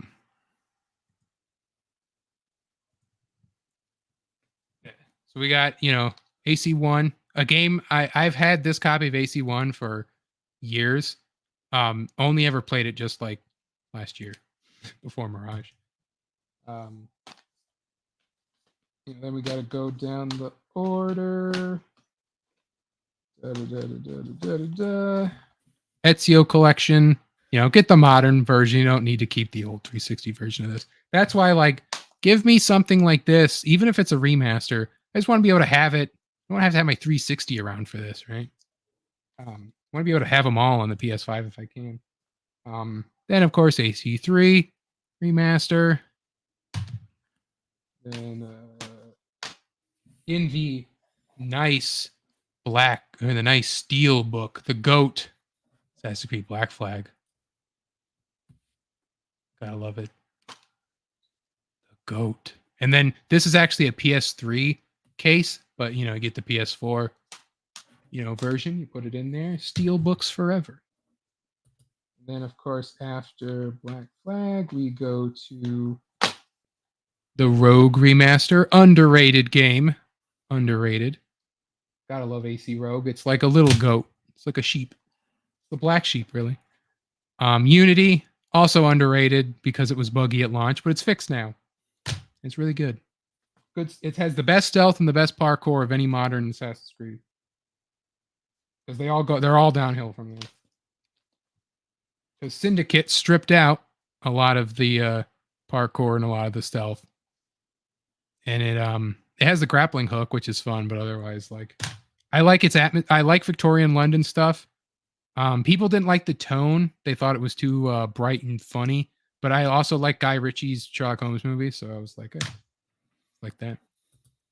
And then Assassin's Creed Origins, the Witcher clone that they try to do. They took 2 years to make it, and it actually shows because it's really nice and polished. And it's the only game they did of this RPG kind that actually stuck the landing and worked.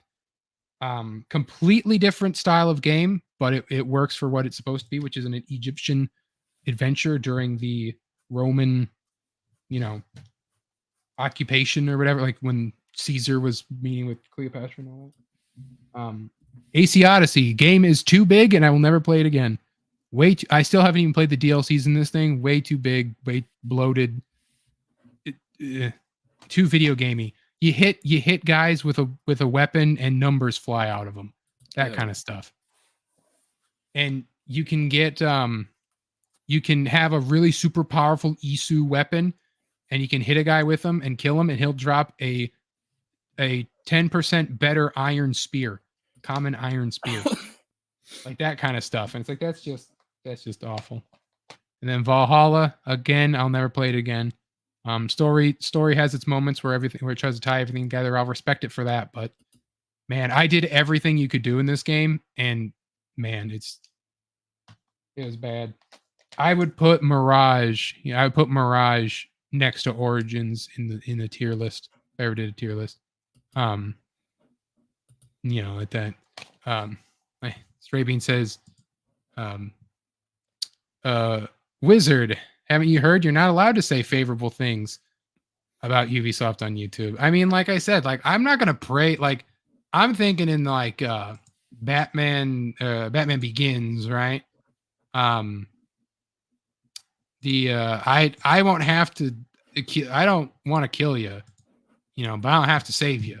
Like I'm just like I'm not gonna kill Ubisoft, but it's like someone brings their ire to them. I ain't gonna step in front of the bullet. Oh, listen, I'll take it one step further. So I won't push Ubisoft over the edge, but when they're hanging on the edge and they look up at me and they reach out their hand, they're like, please save me. I'm just going to stand there completely silent, dead face, and I'm going to watch as they lose their grip and fall.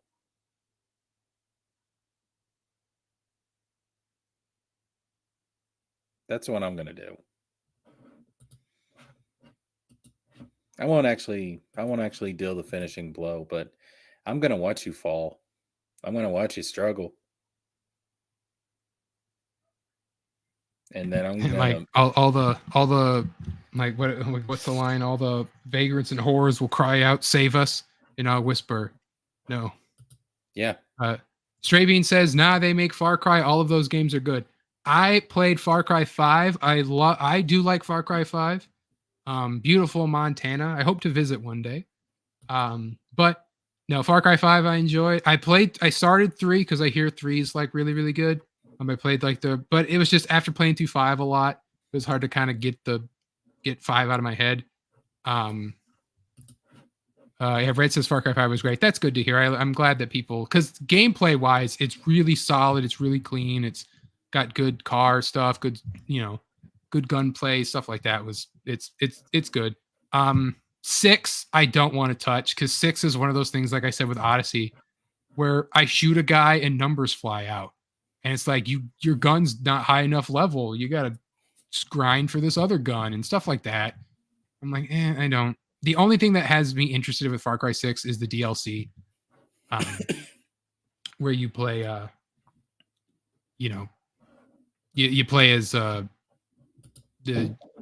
other villains from Far Cry, and you play as a Joseph Seed. Because I like Far Cry 5, so it's like I'll play the Joseph Seed one. No, man, listen. When Ubisoft is hanging off that edge, about to fall into the abyss of bankruptcy, they're going to reach out their hand. They're going to be like, wait, Jesker, don't you remember all the good times we had? Don't you remember? Don't you remember Ezio? Don't you remember Connor? And I'm going to be like, yeah, I do. I have fond memories of all that. I'm surprised you like Connor. I'm going to be, but I'm going to tell him, I'm going to be like, you know what the problem is, though? You don't remember. You forgot.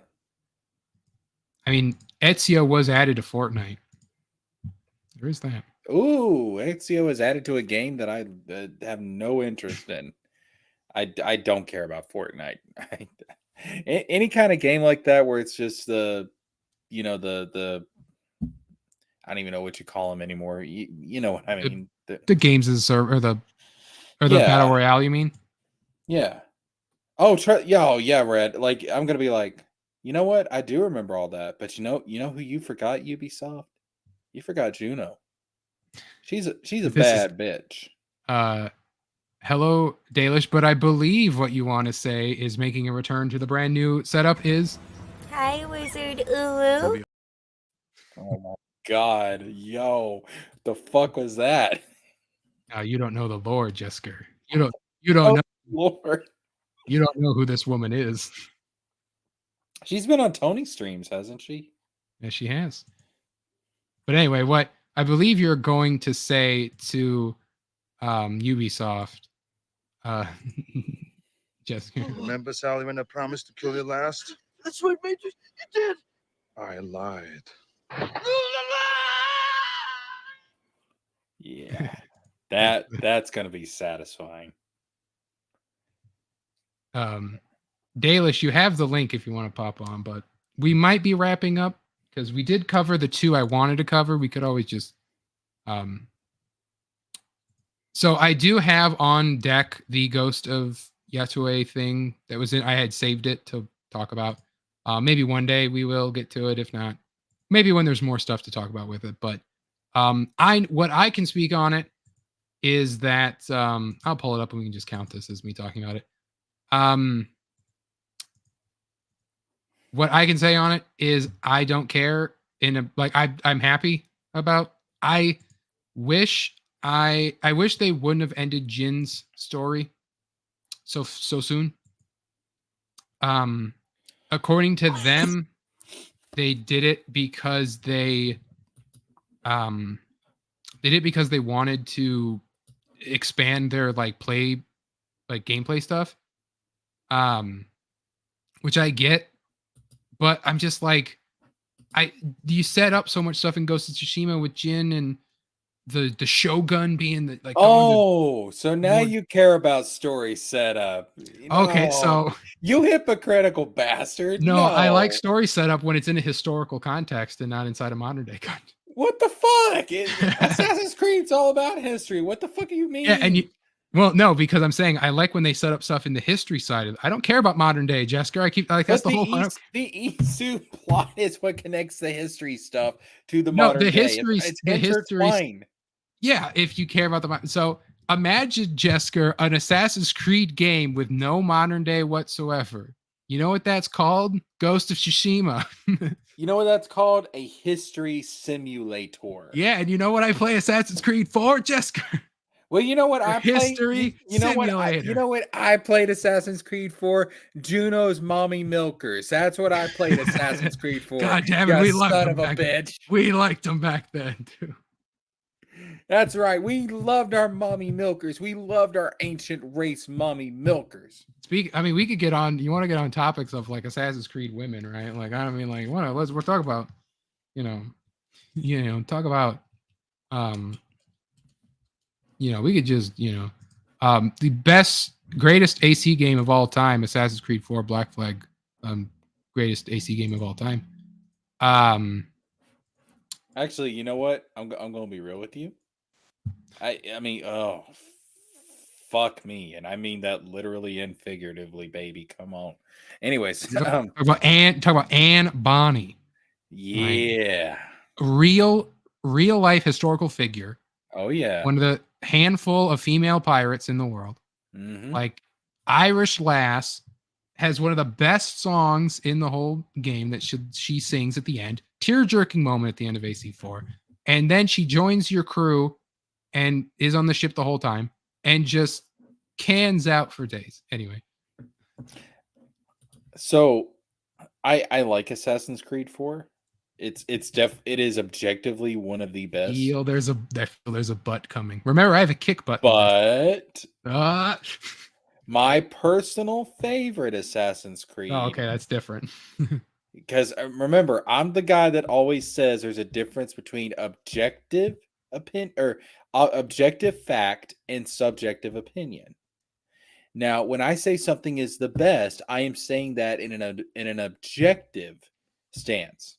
When I say something is my favorite, that's subjective. Keep that in mind. Objectively, I think Assassin's Creed 4 Black Flag is better than the game I'm about to talk about.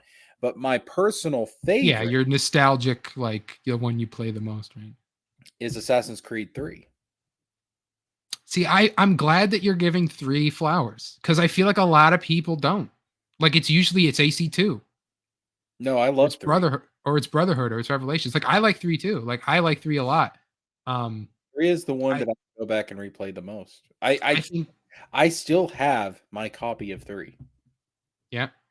I had my original copy of 3 on the 3. Well, like my original, the one that I bought in 2016, when I got into the franchise. But 3 was what got me into the franchise because it was the Game Informer cover of Connor in the snow. That's what got me into I didn't know what Assassin's Creed was back then. I remember that trailer. I was like, America, fuck yeah, let's go. Yeah, that is a good one.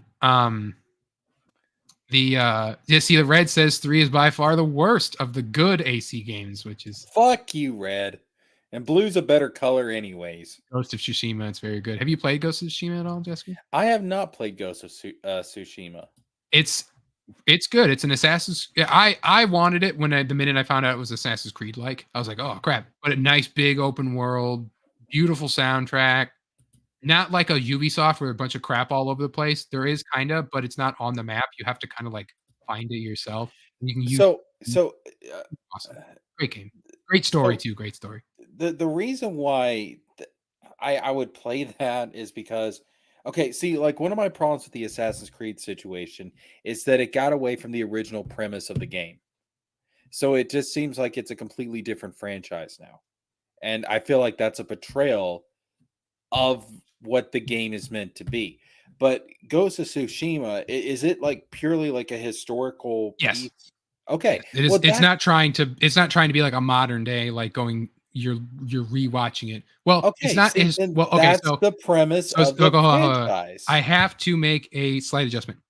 It is not a historical piece. It is in some ways, but it's meant to be like a Kurosawa film. It's meant to be like a samurai movie in a video game form. So they're not like, because like the idea of like honor and all that wasn't a thing in his story. Japan, when the time the game takes place, the katana didn't exist. They basically like, there's a katana. Katanas didn't exist yet. But anyway. So that's the premise of the franchise, right? Yeah. Okay. How would you feel if in 2 or 3 games they just betray that? Like the historical context? Yes. The historical one. So that's one of the pillars of Assassin's Creed that is outlined. That it's like every Assassin's Creed game has to be reliving of a memory. So you can't happen in the past, or it can't happen in the present, can't happen in the future. I understand. I know. I'm saying like, so if you do that, then you're not an Assassin's Creed game. At the same time, they've already proven that they can make an Assassin's Creed game without assassins, because that's what Odyssey takes place in ancient Greece, right? Mm-hmm. Origins is the actual creation of the Assassin Brotherhood, takes place centuries after. So what? They made a whole game without the Assassin's Brotherhood in it. You don't have a hidden blade in Odyssey. You have a spear handle. What? Yep. So the DLC gives you Darius. You meet Darius, the guy who killed Xerxes, right, with the hidden blade, who was meant to be like an assassin if you remember the statues from the Ezio trilogy, but they retconned that out, where he's revered by the assassins because he invented the hidden blade. But so he so in Odyssey you're not an assassin. The Brotherhood didn't exist. At no point do you ever play an assassin, but you're still able to do the leap of faith, which is something that Darby made sure to patch into. Well, not patch, but like made sure to not do in Valhalla. So your character, until you learn the leap of faith in Valhalla and Mirage, you cannot do it. You jump into the straw, but you don't do the leap of faith. You do a very ugly fall into the straw because it's like you don't know how to. You're not an assassin. How do you know how to do the leap of faith, right? But Cassandra does. Cassandra does know how to do the leap of faith for no reason. Wow. I'm just Even, wow. Well, and also the leap of faith wasn't invented back then anyway. Leap of faith didn't come around until Bayek made it a thing in AC Origins. So the leap of faith shouldn't have existed. It's literally called Assassin's Creed. Yep. And and that's the other thing. When the Brotherhood is made, they're not assassins.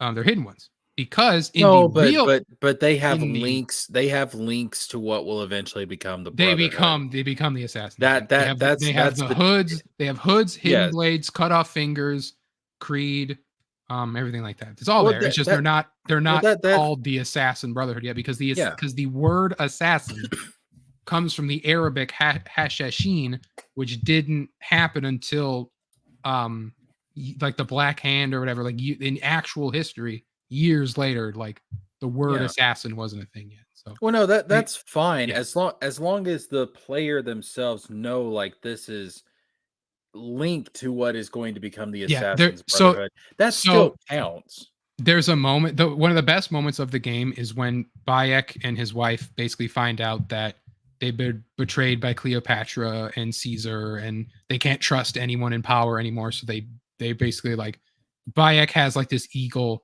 skull that he wears that's like his symbol or whatever, and he throws it down in rage. They're like, we need a new symbol and all that. And then he storms off, and his wife like picks up the eagle skull, and it's pressed in the sand is the assassin logo.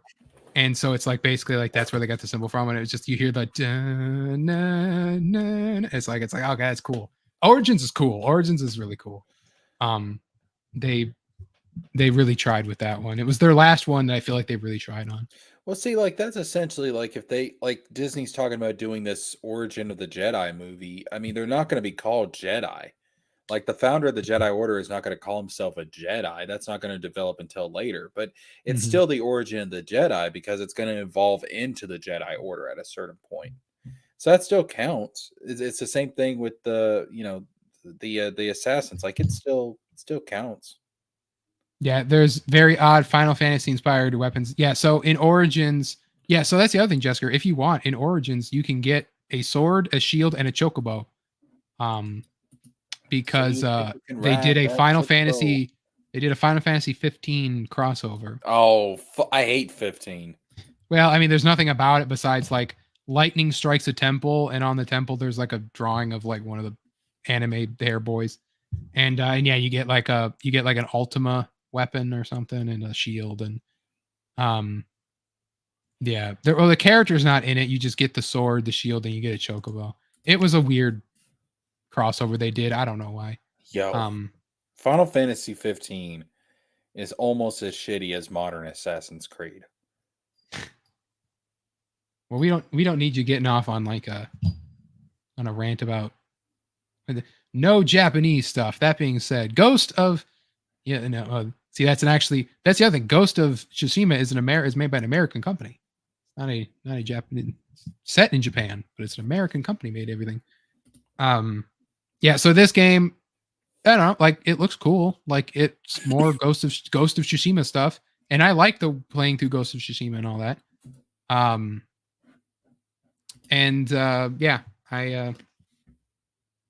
sure this will be good. All the people who are complaining about the woke and the DEI and all that, they're idiots, as always.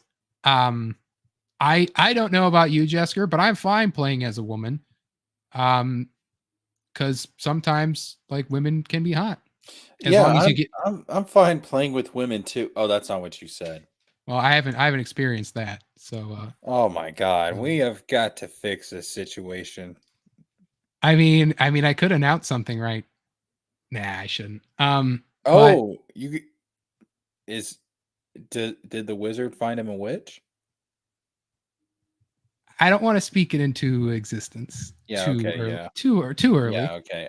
If you say that's too, yes. I don't want God to hear and remember that he has to make only bad things happen to me. And you'll be like, oh shit, forgot. Hey, listen, man. Inside of your mind, no one can hear your thoughts except God.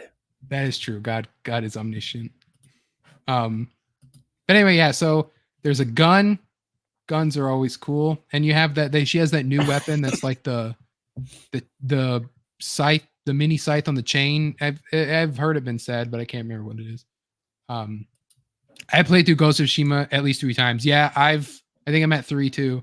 Combat's really good, stealth is good, aesthetics great. Yep. So are people really bitching about this because you're playing as a woman? Yes. People or like the grifters, right? The grifters who are going to do it. Dude, it's so ridiculous. Well, so that was someone laid out this thing, right? This graphic about how it's like, Last of Us, you play as Joel. Last of Us 2, it's Ellie and Abby.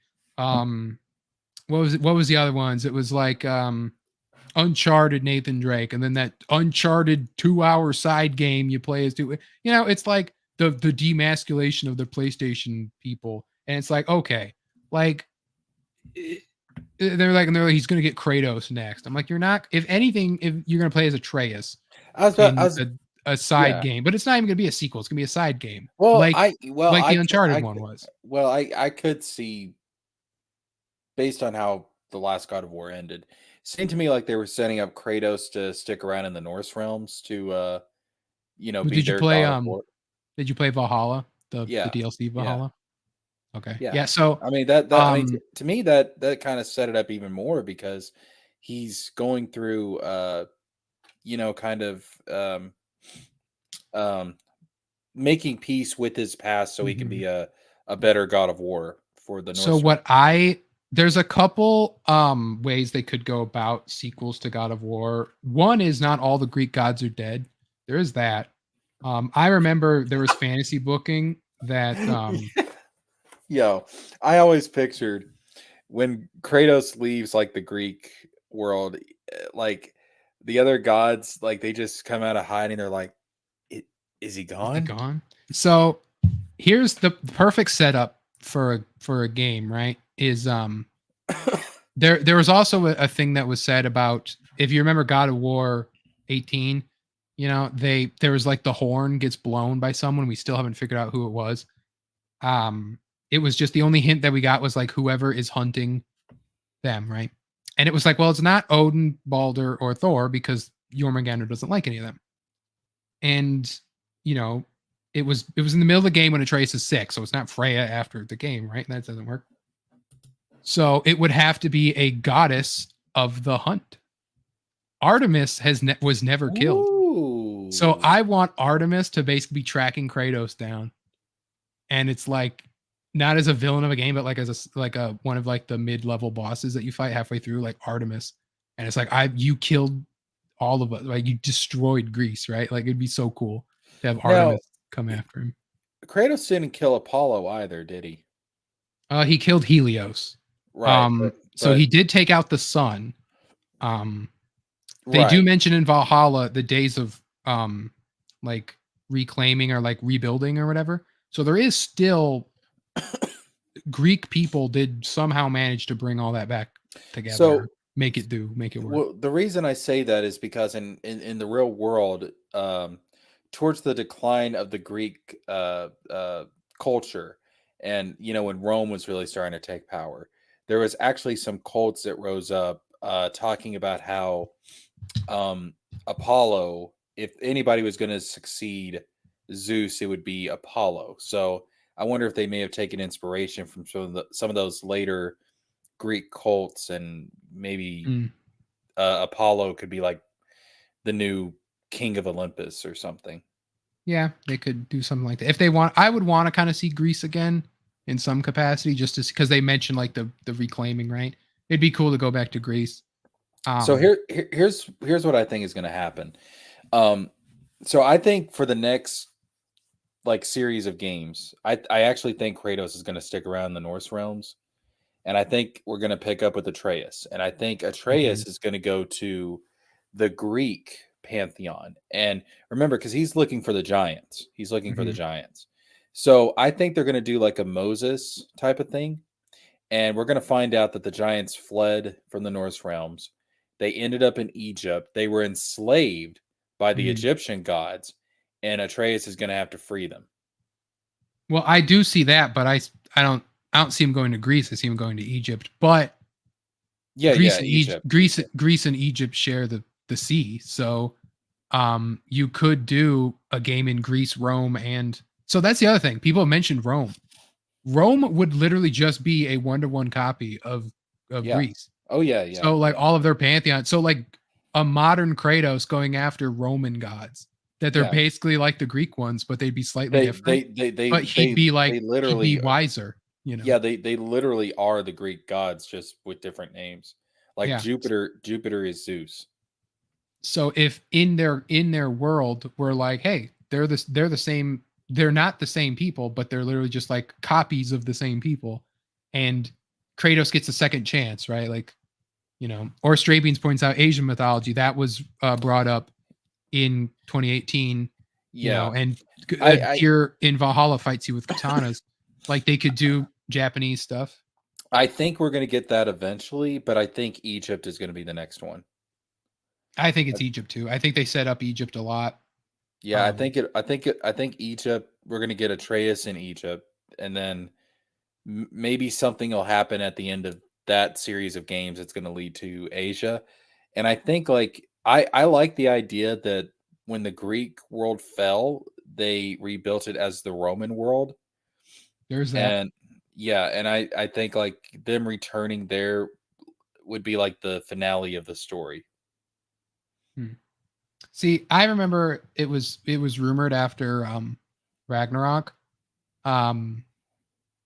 is that like, basically because Ragnarok didn't answer a lot of the questions that people had with God of War, like a lot of the mystery that was surrounded a lot of that about who blew the horn and some of the other like people thought there was going to be time travel in Ragnarok where that was actually going to be like you were going to go back in time and have like your own adventure happen during the events of God of War 2018. And they were going to do like a Back to the Future 2 where you're going to be like, stuff's going to be happening while, you're doing your own thing. And people thought that was going to happen. It didn't happen. And then, so they said that there might be an Atreus side game because that was the other thing that said, you can't have God of War without Kratos. And so, cause Atreus is God of Mischief or whatever. Right. People pitched like God of Mischief side game, right? That's true. That's true. So, you can't have Atreus isn't God of War, but now like, Kratos is God of War, but he's also God of Hope, depending on, I guess your interpretation of Valhalla's ending. So what would pull Kratos away from the Norse realms? Because he is like officially their God of War now. Like he is, he is part of the new rulers of I guess like he's part of the council with Freya and all them. So if it's like a problem comes to their shores, right? It could be like Egyptians, it could be Romans, it could be they also talk a lot about the Celtic mythology too in Ragnarok with Mimir's past. So it might be Celtic and that means Arthurian stuff. Celtic mythology, English mythology and Arthurian legend because Shakespeare, Arthurian, all that stuff counts in Mimir's past. So like you could do a lot with that. We gonna get Merlin? Could get Merlin. There was blood magic was also used by Tyr, so you could go to the like Aztec. He uses like a Mari club, so you could go to like the Pacific Islands. It could be that it's a bunch of them all at once, right? Like it could just be like we're going to go over there, and then you can go here and go over there, right? Dude, they have so much. There's so many mythologies. They could keep this franchise going forever if they wanted to. And like to circle it back to like the Assassin's Creed talk, like it's a lot of people just like, we're going to go to this mythology and we're going to see all this and we're doing all, like, and it'll be like going to like Egypt and you have your chaos blades from Greece, your Greek Norse spear, right? And your Norse axe. And then we're going to get like the fourth weapon. It'll be like a Kopesh, or like, but see the difference is that the new God of War games, they're still in the same continuity as the old ones. Yeah. And they didn't just abandon the old ones. It evolved, but it still honors what came before. It sounds like to me the new Assassin's Creeds don't do that. And they try to, but they, like I said, Valhalla definitely was it honored, like I said, every single game. In the if you go to Paris DLC, you can find the temple from Unity underneath, and you can do like you can see it and you can kind of read about it. In the Ireland DLC, you find an ancestor of Shay Patrick Cormac. It being you go to London, it's basically like you go to London and you're in the same place Syndicate was, and you're the same place like Edward eventually will be. Like that's really all you kind of get for like. Well, no. So one of the things that you get in Valhalla is records from like Desmond. Basically, like during the events of AC3, you didn't get to see these, but like he was talking to the two guys, the British guy and then the other girl, right? They recorded those conversations because they bring them back in Odyssey, so you're with them in Valhalla. So basically, they re-record these like audio logs from Desmond talking about the events with AC3, and Darby uses that as a way to explain the creed, to kind of reintroduce concepts that he had to cut from Revelations. So like Ezio being done with the creed, right? You find out that was when that happened was when in AC Revelations, like when they blow up that underground town or whatever, he's done with the assassins after that. And you find out that Desmond has the bleeding effect, and he is hearing Connor's voice, which is a way to bring the cut Assassin's Creed 3 speech right back into canon. Because you know about the Assassin's Creed Connor's cut speech, right? Yeah. So that's basically Darby canonized that by saying that that Desmond is hearing Connor's voice. And then he says that he's also seeing pirates. So that was like, you got to hear Desmond talk about Edward in some way, which is nice because he had no way of doing that. But so like I said, so that was like Edward's reference that he got in that. So Straybean says, explain the speech. So at the end of AC3, which we can watch it, it's really awesome. Connor gives he writes this letter or tells this speech to his mom and his dad about basically what had happened with the events of the game. And he apologizes to his dad about killing him, and he wished that he would have saw it his way, or that even like he apologizes for even like not seeing it his way in some regard. But also he's like, but yeah, you were kind of right. But also I still believe in freedom, not your Templar bullcrap. It's really good. You can look up like Connor's cut speech. It's really good. Yeah, it was a good speech. Yeah, it was. It was one thing I wish they would have actually brought, like added in or patched in or something. But it's probably Connor's best moment, I would say, because he actually acts in that. He emotes in that. He's a robot for a lot of AC3. Yeah, I guess this is so. The thing is for me is that I grew up playing the OG God of War games, the Greek stuff. Mm-hmm. And so when they came out with the new stuff, the Norse stuff, I didn't feel like I was betrayed at all as a fan growing up with the Greek stuff. I was like, no, this is the same continuity. It's the same story. It's making references. It's still honoring stuff. It's still Kratos growing as a character. It's just, we've evolved. It's, and so I felt respected as a fan. Whereas with Assassin's Creed 3, with Assassin's Creed, the modern stuff, it just feels like they don't care. And that's just, yeah, I would say that because like I said, they cared more about making money and selling the games, right? And people tried to tell them how important the modern day was, so they tried, or Darby tried, for Valhalla to kind of bring it up and set it up and do all that. But he said, like, it's not up to me if they continue with what I set up in Valhalla. I was just paid to set it up, right? Like, they can just choose to abandon it like they did. And they haven't fully abandoned it yet, but there's no like direct hint of like, this is the plot. We're going to continue it. And it's going to be really cool. And we're going to point what happened to all of Loki's kids and, any of that, whatever the plot is, there is no plot. There is no modern day plot. I don't know how, if a company is going to be that fickle with their storytelling, I don't know how you can trust them. And Red says they would make money if they make another Ezio game. That's another, not even forget Ezio, right? Because his story is done. Everyone can acknowledge that. His ending in the movie is really great. Make a goddamn sequel to anyone else. Like, I like Ezio, but the only reason Ezio is as beloved as he is because he got 3 games and 2 movies, right? No one has had that. Everyone else gets like tie-in books and stuff, novels. No one gets sequels. You know, like an AC4 sequel where Edward goes to London and he has to learn to get like along with like the London branch of assassins, right? That's a sequel. Connor, you know, picking up the pieces of, you know, the sequel that everyone wants.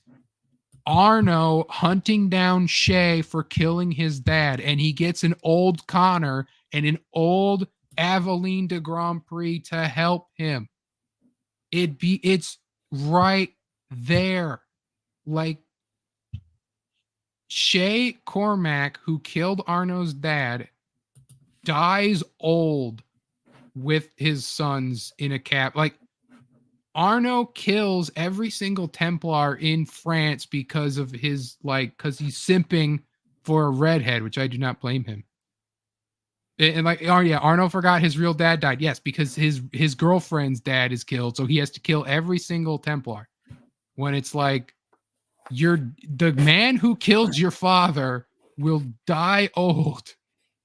Like, and I love Shay, but it's like Shay deserves to have a really cool face off with Arno or something, you know, like, and Shay has his sons that he trained and everything. So it's like it's like, even if it's like Arno versus Shay's son or something like that, and it's, you know, and like I said, you get Connor, and Connor's old, and he's like kind of like Achilles, but he's cool, and he's got like a big cool tomahawk, or, you know, like something like that, like a big rifle, you know, and it'd be awesome. It'd be a great story. And so many people have been wanting that. And that's right now, if they were looking at money and they're looking at respecting old fans, that's what you would do. You'd be like, here, Connor's back, Aveline's back, Arno's back, Shay's back, right? And, you know, you do something like that and be like, we've gotten like the writer, even if you get Darby back to write it, we've got Darby back to write it. He's going to write these great game. And it's like, you know what? It's on the Unity engine. It's going to play like Unity. Like, fuck it. You know, like, here you go. And it's like, and be like, mwah, there you go. You granted, not a whole lot of casual fans would probably play that because it would require a lot of knowing, but Assassin's Creed fans would love you. I'm like, here you go. Or at least after Unity, or Unity Assassin's Creed fans would love you. But, yeah, man.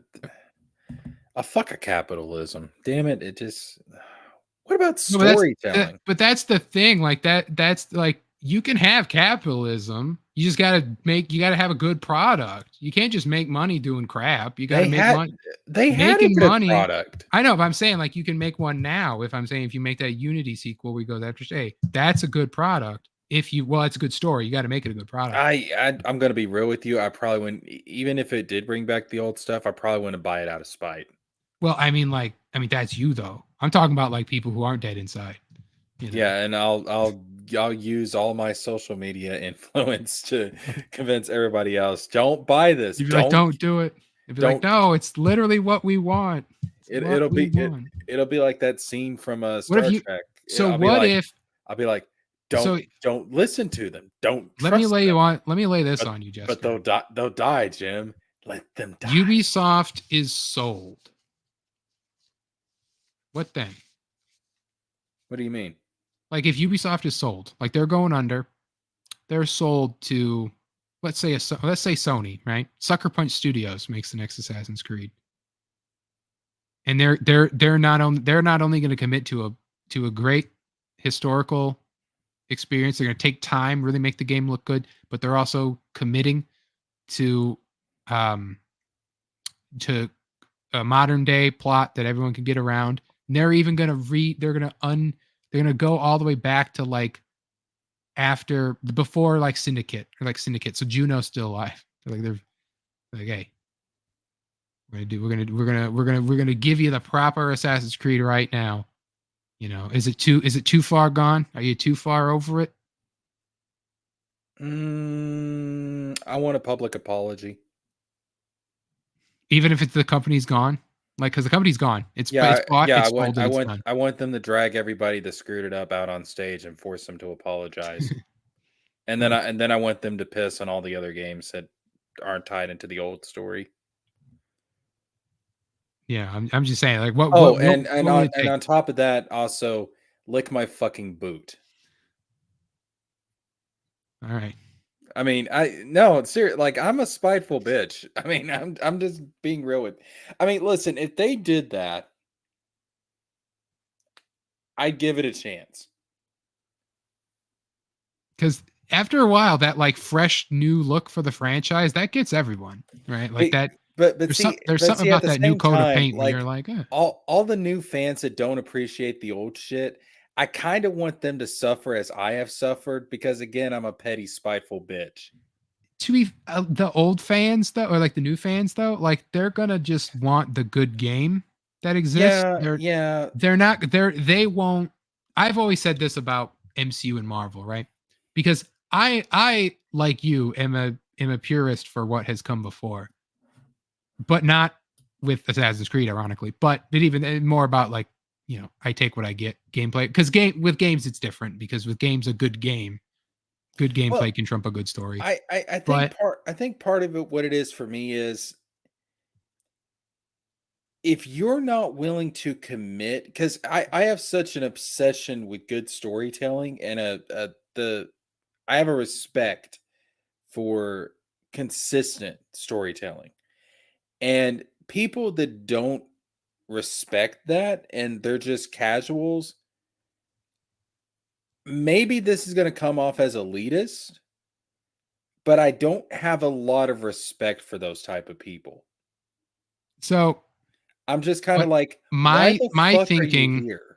my thinking was, always when I go back to the MCU thing, in that I always was like, watching like Eric's videos and all that about how it's like they don't care about the comics and stuff like that. And in a lot of ways it's true, and especially at the beginning they kind of did, and then they've dropped off a lot since then.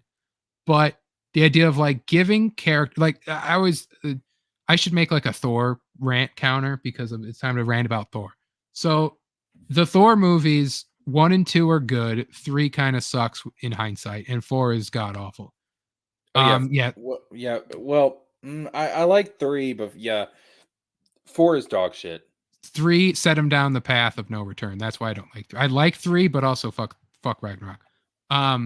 Because it set him down the path of comedic Thor, and it's not a Thor movie basically. And Taika Waititi's even said he never wanted to make a Thor movie. My thinking is you can make a good Thor movie for Thor fans, and casuals will still enjoy it, because casuals will enjoy regardless, right? So Assassin's Creed is the same thing. Casuals used to play Assassin's Creed easy, no problem. Everyone had a fun time.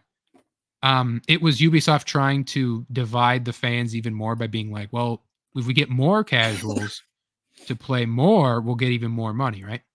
And so Oh, I hate that there, mentality. yeah. So it was if you wanted to do a like love letter to Assassin's Creed, right?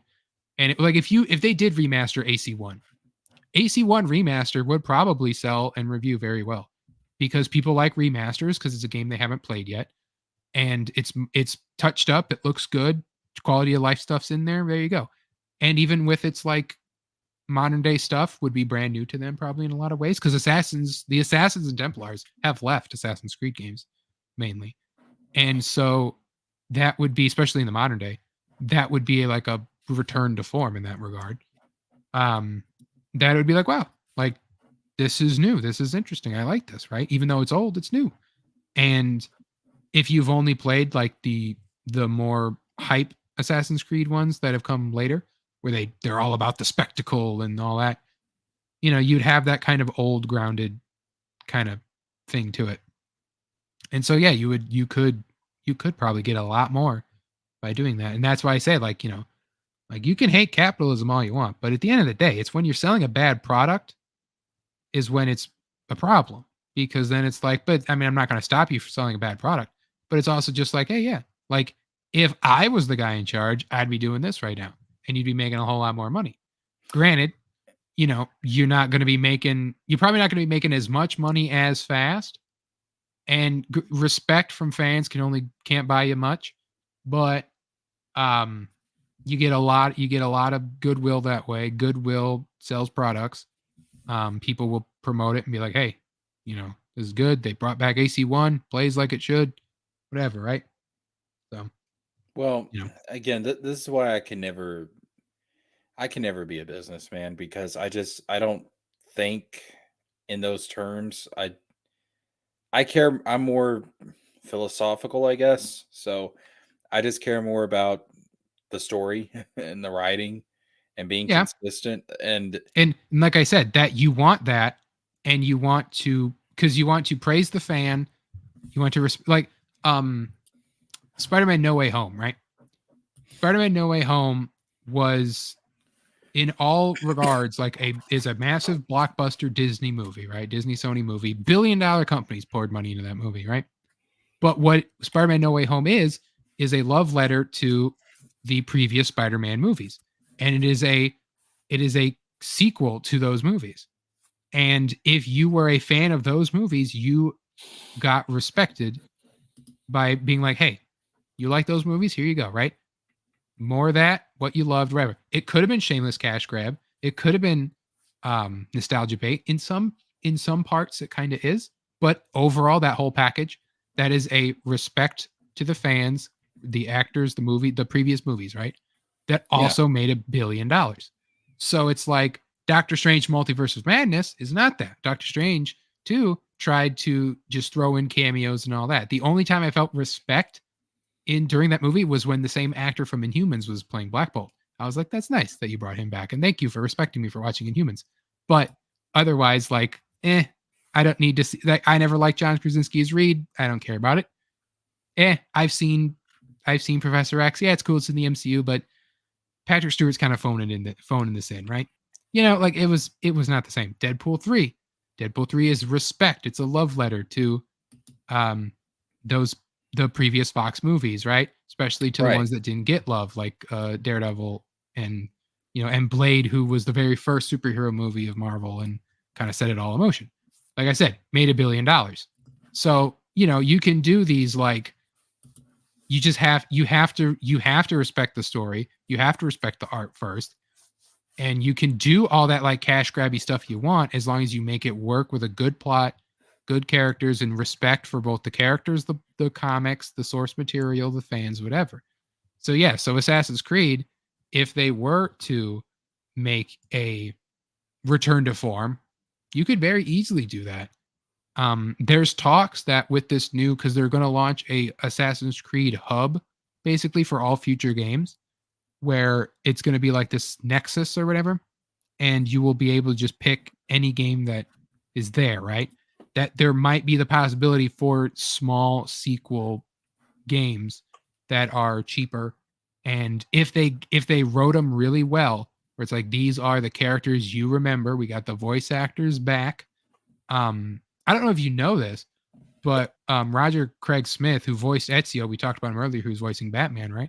Roger Craig Smith actually came back to voice Ezio for something recently.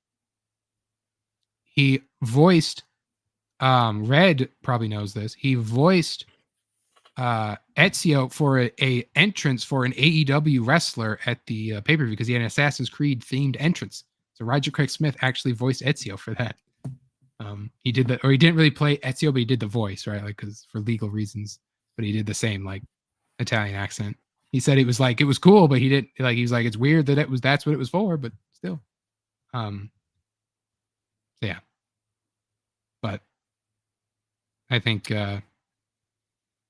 I think you can make a, like I said, you don't have to throw the baby out with the bathwater with the big business. Sometimes you need big business to throw the money at the stuff that you really want to see. You just gotta throw money at the script. It's really what you need. You gotta throw money at the script, and you gotta make sure that it's really nice and, like I said, respectful to the fans. If you're trying to just feed the fans slop, they're gonna know. Or if you're feeding them something that you could have fed them something a little bit better if you tried, like, is this really your best work? Right? Something like that. Like, is this really your best work? Or I got to send this back. Right? So, Yeah, I just hate it when companies appeal to the lowest common denominator. Yeah. And I guess it's where I've been around business people, and they just don't even feel human to me, I guess because it depends. I mean, it's like they're brainwashed. All they think about is money, money, money, bottom line, bottom line, bottom line. I'm like, this is so boring. There's no soul here. It's so mechanical. I don't care. Like, give me some, give me something that's more depth. Some soul in it. Just Yeah, anything. that's really the thing. It's got to have soul, right? Like even like those movies that made $1 billion, right? Their respect is the soul, right? The themes of the movies that you can see, right? That's like I was rewatching Deadpool and Wolverine, and I had noticed about the matter and the antimatter, right? The end of the movie when they have to do the matter and antimatter thing. The Deadpool was looking to matter. Wolverine didn't think he did matter. He was antimatter. Deadpool was matter, and that's why they had to both be on separate sides of the thing. Yeah. I noticed that. I noticed that watching that the second time. I'm like, oh, that's theme stuff that you can pick up on, and that's what's always nice. You got to have that. Yeah. But Yeah, I mean, I understand given the way the economy works, like, yeah, money, whatever. But at the same time, I'm gonna be glad when technology and AI and all this stuff makes storytelling easier because it's gonna take power away from those people. And or I I mean, just like, don't, I just really don't like business people. I think see, like I don't AI doesn't have soul. That's the thing that people the number one complaint with AI is it's art without soul, right? And that if you yeah, Red's leaving now. Don't worry, we're gonna wrap up soon. But with AI, there's no soul to it. So the corporations will just use the No. But what I mean is, it's going to allow smaller creators to be able to do it things that they will. couldn't do before. AI still has its people don't like it. If you've noticed one thing with here, Jessica, is I have no AI anywhere on this channel right now. No, Besides, but see, the thing people don't is like it. that give it a generation, no one's going to care. I guess. I mean, you're thinking about the short term. I'm looking at I'm talking like, and this is just how my mind works. I rarely think in the short term. I'm always thinking like 10 years, 25 years, 50 years, 100 years from today. Like, how is all this stuff going to evolve? What's it going to look like? How is it going to change things? Dude, I'm telling you, between the lab grown meats, the 3D printers, the AI, people don't understand the automation. People don't understand this, but it is going, like, the way society looks now is going to be so foreign to what society is going to look like at the end of the century. And when that happens, it's going like the economy, like the way the economy works, is going to be forced to change dramatically. Yeah. And I don't know why people I don't know why people today don't get that. Like, are people not preparing for this? I mean, like, I don't know. I mean, it's hard to, I guess, prepare for. I don't know. It's too late for these type of conversations, Jessica. Well, no, just No, I mean, like time wise. Like, yeah. I know what you mean. I'll bring it back to, before we end this. I'll bring that down to the creative level. The way that we do things now, as far as creating movies, games, I mean, we're having all these conversations about, well, is it ethical to do this? Is it ethical to do that? Guys, there's going to be a whole generation that's going to grow up with this technology, and they're not going to care. It's kind of like the whole CGI versus practical effects thing. Yeah, like, I care about it. So a lot of people that grew up in our generation cares about it, but the kids today, they don't care. well, They like don't care. It's the mute at this Greek. point. I don't know if it's Plato or one of didn't like the idea of writing down stories in books Yeah. because you wouldn't be able to tell the stories with your voice, right? If we didn't do that, we wouldn't have been anywhere, right?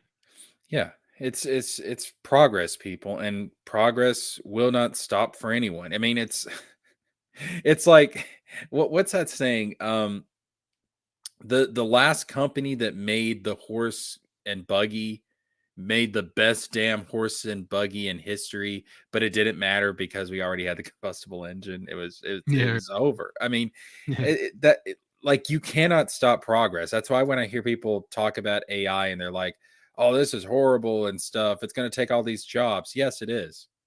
But that's happened before. I mean, I'm sorry. I don't know what to tell you, but like a robot is going to be doing your job one day, and it's going to be doing your job better than you can. It's never got to sleep. It's never got to go home. It never, it never has any of these human problems. And the thing is, probably the biggest thing is that it's never going to complain. So, but that's fine. That's why we need to start setting up our whole system to prepare for that, because it is coming. It is coming, and there's nothing you or I or anybody else can do to stop it. It's progress, and it's going to be the same thing when it comes to storytelling. You give it 10 years, you're going to have AI that can develop video games. It's not there yet, but it's going to be. I mean, ChatGPT can make a video game if you ask it to. It can do Snake. It can do Snake and stuff. Like, it can code. ChatGPT can code. Yeah, but I mean, like, that's the beginning. In 10 years, think about where that's going to be. Yeah, I could literally AI on this scale didn't exist 2 years ago, right? Exactly. In 10 years, I can make my own Assassin's Creed game. Yeah. In 10 years, I can make my own Kingdom Hearts game. In 10 years, if you don't like what a company's putting out, you can make your own version of it. There is going to come a day in my lifetime I can make my own Star Wars sequel trilogy, and there's not a damn thing Disney can do about it. I mean, technically yes, but also no. Like, what are they going to do? Sue everybody? It's going to be It depends on what you do with your sequel trilogy. Like, if it's for personal use, it's fan fiction. It's going to be. It's going to be so wide. I'm telling you, a lot of these laws that apply to that, they're not going to matter. It's good, and it's not going to be because they don't want it to matter. It's going to be so widespread. It's going to become impractical and impossible to implement these laws. They can't sue everybody. They can't go after everybody. So at some point, they're just going to have to throw their hands up and say, fuck it. Well, and eventually, I mean, you won't be alive for it, but Star Wars will become public domain. Yeah, it will.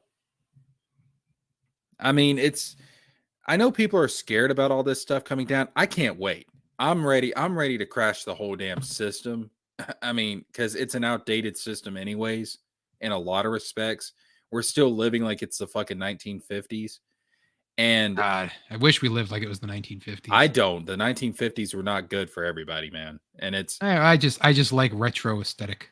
Yeah, but maybe the 60s. Let me put it to you like this. Leave It to Beaver is an idealized version of what that America was like. That America never existed. People always they always turn the past into some sort of idealized version of what they think it was, and it never was that. We are living, in spite of all the problems going on right now, we are living in the most comfortable, easiest. Yeah, we're in the best time for existence currently. Yes, 100%. You and I and everybody watching this, we are so conditioned to how easy life is now. We literally cannot. We couldn't survive if we were. Well, and we find stuff to complain about. That is nothing. I'm literally bitching here about a bunch of fucking pixels and programmed characters. Ubisoft stole your life forever. Like, you're just.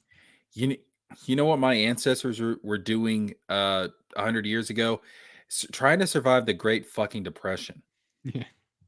Dog, as much as people complain, I mean, listen. My ancestors were over here back then. As much as people complain, the honest to God truth is, we couldn't survive 100 years ago. Like, I know I couldn't survive 100 years ago. I definitely couldn't survive 200 years ago.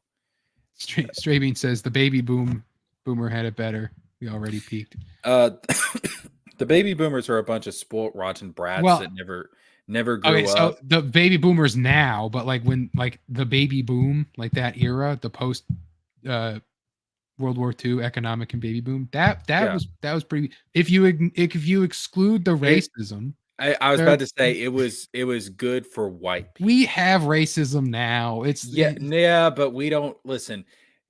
We don't have the government. We have remnants of systematic racism, echoes of it that stem from that time period, but it's nowhere near as bad as what it was back then. I mean, back then it was awful. It was terrible. need a World War III because we need a post economic boom. No. Yes, we do. No World War III. No more wars. No more You fighting. know what World War I got us, Jesker? It got us that combustional engine, right? We as a species World War II got we us the nuclear bomb. we as a species Japan had a boom from that. we have to that's disgusting. We as a species we have to mentally mature to where we develop things not for money, not for greed, but for the good of humanity.